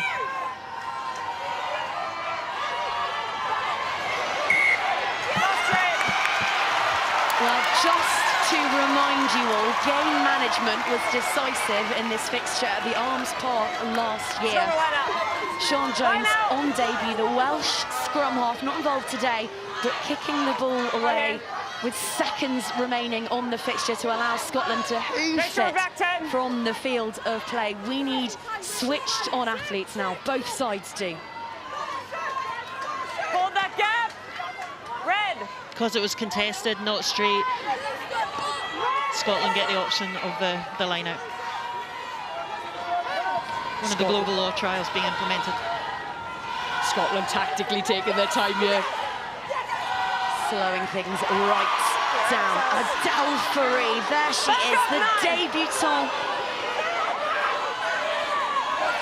Brings so much punch, so much battle to proceedings. She's here for her fight. And her fights might just have helped Scotland win the penalty that will help them see this one out. 60 seconds remain. Do they throw the dice? Do they hunt for a bonus point? Side entry. It's immaterial because Wales's penalty count is starting to mount. 20 red. Helen Nelson will look to clear this one. All she needs to do really is find touch here. Yeah, absolutely, and it was a superb take there by Adelphi. When a line out really counted, and she's been doing it for Edinburgh and doing it for Corstorphine Cougars and able to perform at the highest level.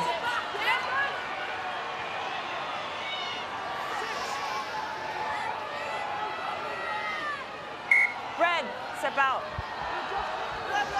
And the Guinness Women's Six Nations Player of the Match is Helen Nelson. 13 kicks in play, but also 1 penalty and 3 conversions. She's not missing today, and she's leading her team, dragging her team to the victory if they can just keep their composure for this last bit.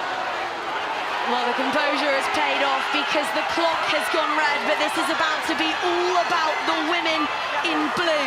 Kat Roach confirms that the ball can be sent from the pitch in Edinburgh where the stands erupt. To back against their fiercest rivals for the first time in 20 years. Alex Stewart hadn't even turned 1 when Scotland last notched consecutive victories in this fixture, which tells you all you need to know about the journey that this group have been on. The tough times, the evolution and the shimmering talents now across their squad. The ramparts, the soggy ramparts of the Hive withstand the first siege of this campaign. As for the Sean Lynn era, he had 6 days to conjure up cohesion, and there were so many green shoots across those 80 minutes. The family have a week to take further strides before they host England, before 10,000 at the Principality, as this lot, well, they head to the south of France for a grudge match with Les Bleus. We told you it would be tight, but at full time in this one, it is Scotland 24, Wales 21.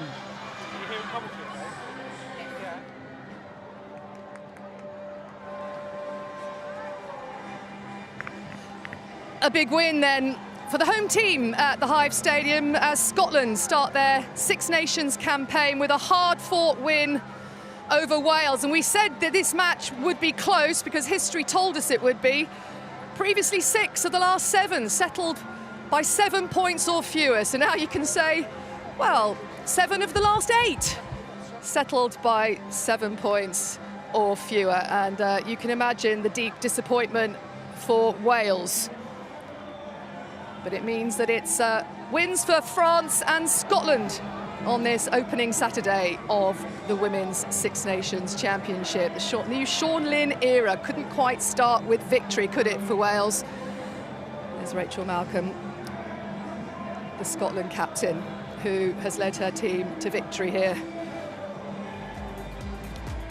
So then, with England to play Italy tomorrow, this is The state of play on the opening Saturday of the Women's Six Nations Championship, with France and Scotland at the top of the table after wins for both. And it's England against Italy tomorrow in York.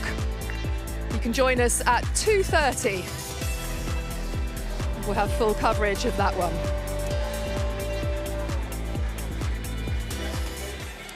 Helen, huge congratulations. You are, of course, the Guinness Player of the Match. First of all, well done. That was a tough old tussle out there. Talk me through how you managed to get over the line at the end. Yeah, it probably wasn't the prettiest performance from us. I think we were frustrated first half. We came in, we'd had a lot of possession, but we probably weren't clinical enough at the breakdown, so that was a big focus coming out of second half. We're just proud of the girls to kind of front up in not so nice conditions and get the win. Yeah, how did the conditions vary for you? We can see that the weather is absolutely atrocious here from the first half to the second, and how did you manage to adapt? I think we just talked about our kicking game. We take great pride in our kick chase, so we just brought that in. It's obviously horrible to catch a slippy ball, so yeah, just look to kick a lot more and play that territory game. But also the rivalry between these two sides as well, the opening game of this year's campaign as well, to get over the line with a victory. Just how important is that to this team? Yeah, it means a lot. I think we knew they were going to come at us. Obviously, it's been close every time we played them, so I think we can take great confidence in that, not just for Six Nations, but also building into World Cup as well. It felt like there were some points left out there as well, a couple of tries disallowed. I could see the wry smile on your face there. But, you know, what kind of improvements have you seen in the attack that obviously you want to improve on from the number of tries you scored last year to this campaign? I think just moving the ball.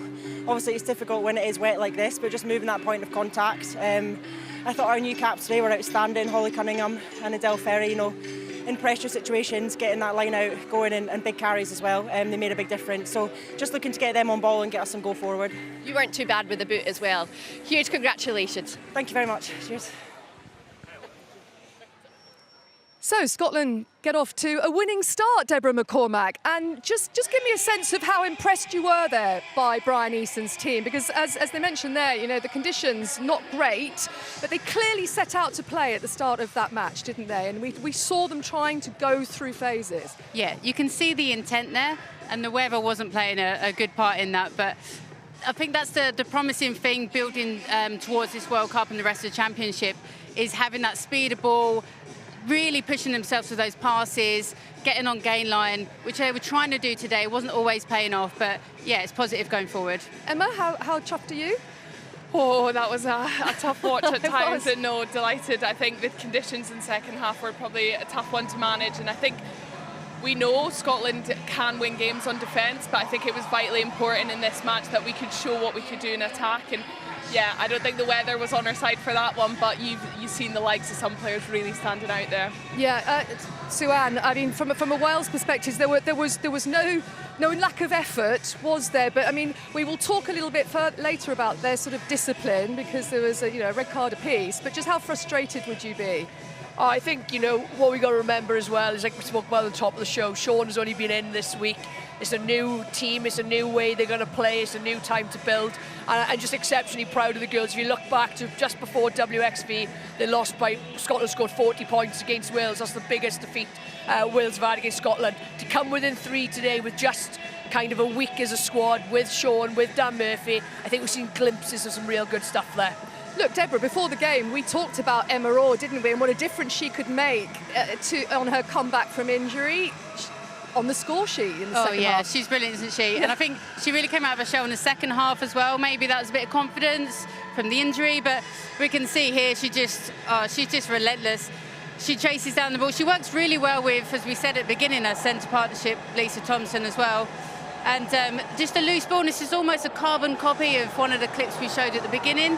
Against Italy, where she's so quick on that ball, and she takes her opportunities, she takes her chances, and there's only one way she's headed, that's under the sticks. Yeah, we knew this game would be close, because it's actually ended 3 tries apiece, hasn't it, to Sue-Ann? Abby Fleming, another one on the score sheet for Wales today. Yeah, Abby Fleming, I think, is possibly one of the best performances I've seen of her in a red shirt, jackling over the ball, her work rate around the field, the way she took this try as well, driving maul, great patience by Wales. You can see them go forward here, but identifies just the space and the opportunity. to go herself and get over. I thought she was exceptional today and carried on her form that she's had all season for Harlequins. I just want to pick up here as well, just from the Scotland perspective. I think the defence wasn't good enough here. You could see some of the Scotland players were pulled in necessarily, but then the gap in defence was too big. Players were standing up, they weren't in the right position, and that was a little bit of a soft try there. Yeah, and it was, Emma, at that point, it was just a 3-point ball game with Scotland just narrowly ahead. But sort of how pleased were you to see Leah Bartlett go over and effectively put the game to bed? Yeah, I think something attacking in the 22 has been a clear work on for us, and I think you can see, obviously from the first half as well, there's a clear organisation. They know what they're doing in that area of the park. It's just about looking after ball, getting in the right positions, and that's exactly what she did. It's quite similar to Sarah Bonner in the first half. Now, discipline was a bit of an issue for both teams, wasn't it, Suan? And first of all, this issue with Georgia Evans and 2 yellow cards, which then became a red. Yeah. Now, I spoke to the officials here, and apparently the protocol is such that, normally under 2 yellows, red, you don't come back on. Because the second yellow is effectively referred to the bunker to check for foul play, then because it goes to the bunker protocol, it wasn't foul play, which then means it becomes, basically, she's allowed the 20-minute replacement. Yeah. Are you following me? Yeah, I'm following you. It's a bit of confusion, isn't it? I know people were a little bit confused here, but I think the point is World Rugby don't want games ruined by red cards. Yeah. Do you agree that, in this instance, the second high tackle was not foul play, and therefore she could effectively be replaced after 20 minutes? That's what we've ended up with here. Yeah, it's a tough one, isn't it? Because I think everyone was a little bit confused because it's 2 yellows equates to a red, but with the new bunker rule, because it was referred, I don't think it was a huge amount of intent to and force hit with Chloe Rawley's head on that second one. We see it here, and it's a great bit of play as well by Lisa Neumann to put that boot to ball and get down there. But she just gets excited, doesn't she, Georgia Evans, and just kind of doesn't change her height and just catches Chloe Rawley in the face. There's a fine line there as well, isn't there, of having that intent and that passion and that drive, and then being on the line of being illegal as well. Yeah. I think you heard earlier as well, Rachel Malcolm was in the ear of the referee. Like the high tackles were creeping up a wee bit for Wales, and again, looking at their defence, that was something that has allowed us to get back in the game. Yeah. We're going to have a guest here who's going to come in the way that we do here. Hello. Come in. Why not get cosy, because you can give your pal Emma a wee squeeze. Congratulations, Scotland captain. What did you say? I said we don't hug. I don't know what we're doing. Okay. Just to be fair, you just did. Let's look at the moment that Scotland put this game to bed. First of all, Rachel, with Leah Bartlett's try. I mean, you've shown an intent here to want to come out and play, haven't you? Yeah, definitely. And I think the conditions obviously changed a little bit in the second half, which maybe limited that a little bit. But I think we showed glimpses today of what we can achieve and how dangerous the likes of Fran can be when she gets a little bit of space. But I don't think it was the finished performance, and it's definitely going to have to be a little bit more accurate next week against France. But what we did today was grind out a win against a very tough Welsh side. Yeah, I mean, just how much were you nervous of Wales? Because it was slightly the unknown, wasn't it? With Sean Lynn, new coach, the success of Gloucester Hartbury, they're 8 in the 23 playing from the new Premiership Women's Champions. Did you not quite know what to expect from them? Yeah, and I think, definitely, I think, there's been a lot in the media this week about, what Wales are going to bring and how they might look different under Linney. But I think for us, we tried to say, ignore the noise and just focus on ourselves. We knew they'd bring a huge amount of energy, which I thought they did today. I thought Wales's fight and energy from minute 1 to minute 80, whatever it was phenomenal. They put us under a huge amount of stress. We kind of prepared for that. We knew at half-time, we said they're winning the energy battle, we need to up it. And I think in the second half, when the conditions changed, that's when we really showed. I think our game management towards the end there in particular, looking to them all, and I thought that was kind of the bit that changed the game, was that little bit at the end where we just managed the game a little bit better. Perfect. Rachel, so what learnings will you take going ahead to France next week? So that's going to be a big game going away. Breakdown. Our breakdown today was really not where it needs to be. It was a mixture of things. I think Wales are probably one of the best sides in terms of you've got a lot of players who'll have a look at every single breakdown. But ultimately, we had a lot more control over that than we probably showed today in terms of ball carriers falling on their backs, falling on their sides, and it just gave Wales that opportunity. So we need to carry a little bit lower, we need to be there quicker, because France are going to bring that exact same threat. You know, they look to be a bit of a nuisance there as well. So breakdown's going to be the biggest thing, because we showed today like how attacking and threatening we can be when we get that bit right, but more often than not today we probably fell away from that a little bit. Rachel's some interesting kick battles out there, Lakey and Helena. Do you plan much for that this week in training?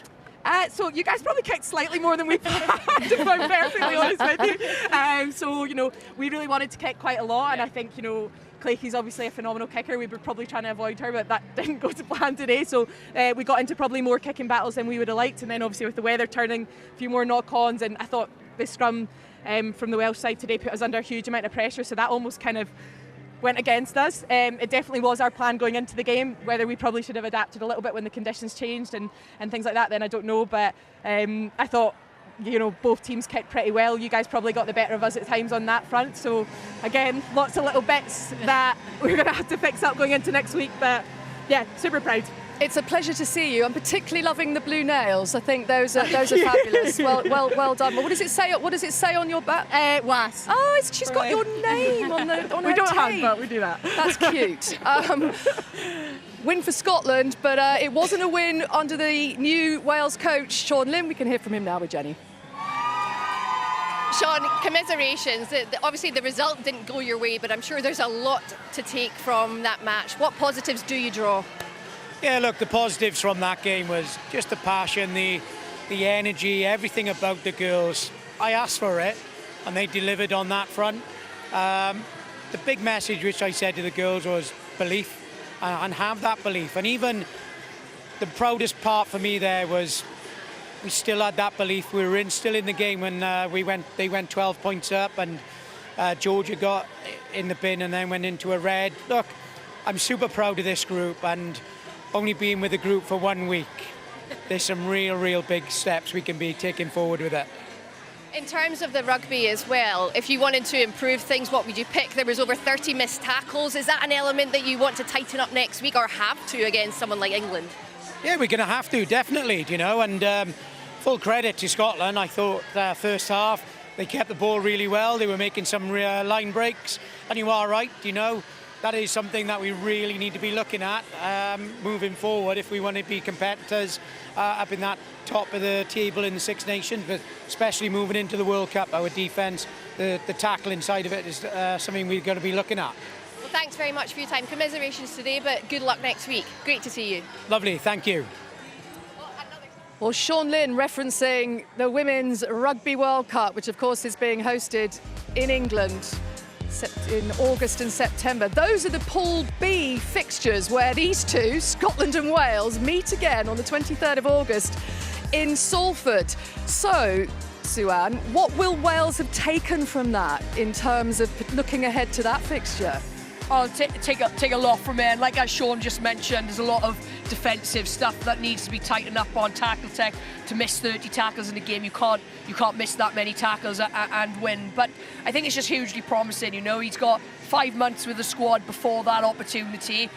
Wales you've seen today won't be the Wales you see at that opening game of the Rugby World Cup, and it's going to be the best Rugby World Cup we've seen, and I'm absolutely buzzing for it. Yes, and it will be live across the BBC, which is even better. Now, looking ahead to tomorrow, England play against Italy. The Red Roses get their campaign up and running, so we sent a gladiator in Jodie Ounsley to meet one of England's gladiators, new captain Zoe Allcroft.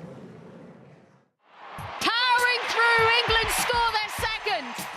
An absolute powerhouse. It is Allcroft who touches down. World Player of the Year. And a natural leader. So how did the captaincy come about? Did you see it coming, or what was like the process like that? No, I didn't really see it coming. I've been in the leadership group for a number of years now, and obviously was vice captain behind Marley. Just at the start of this year, I just got a phone call from Mitch asking if to be captain, having my breakfast.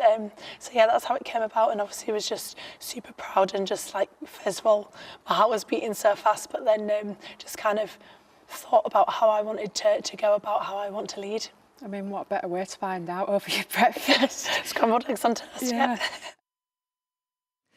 England, Italy tomorrow. Sue-Ann, do you think England's still the team to beat, aren't they, in the women's game? 100%, and the strength and depth that Mitch has got to choose from, and we've seen that with the selection this week. I'm super excited to see Mia Venner back on that team sheet 5 years since her first cap.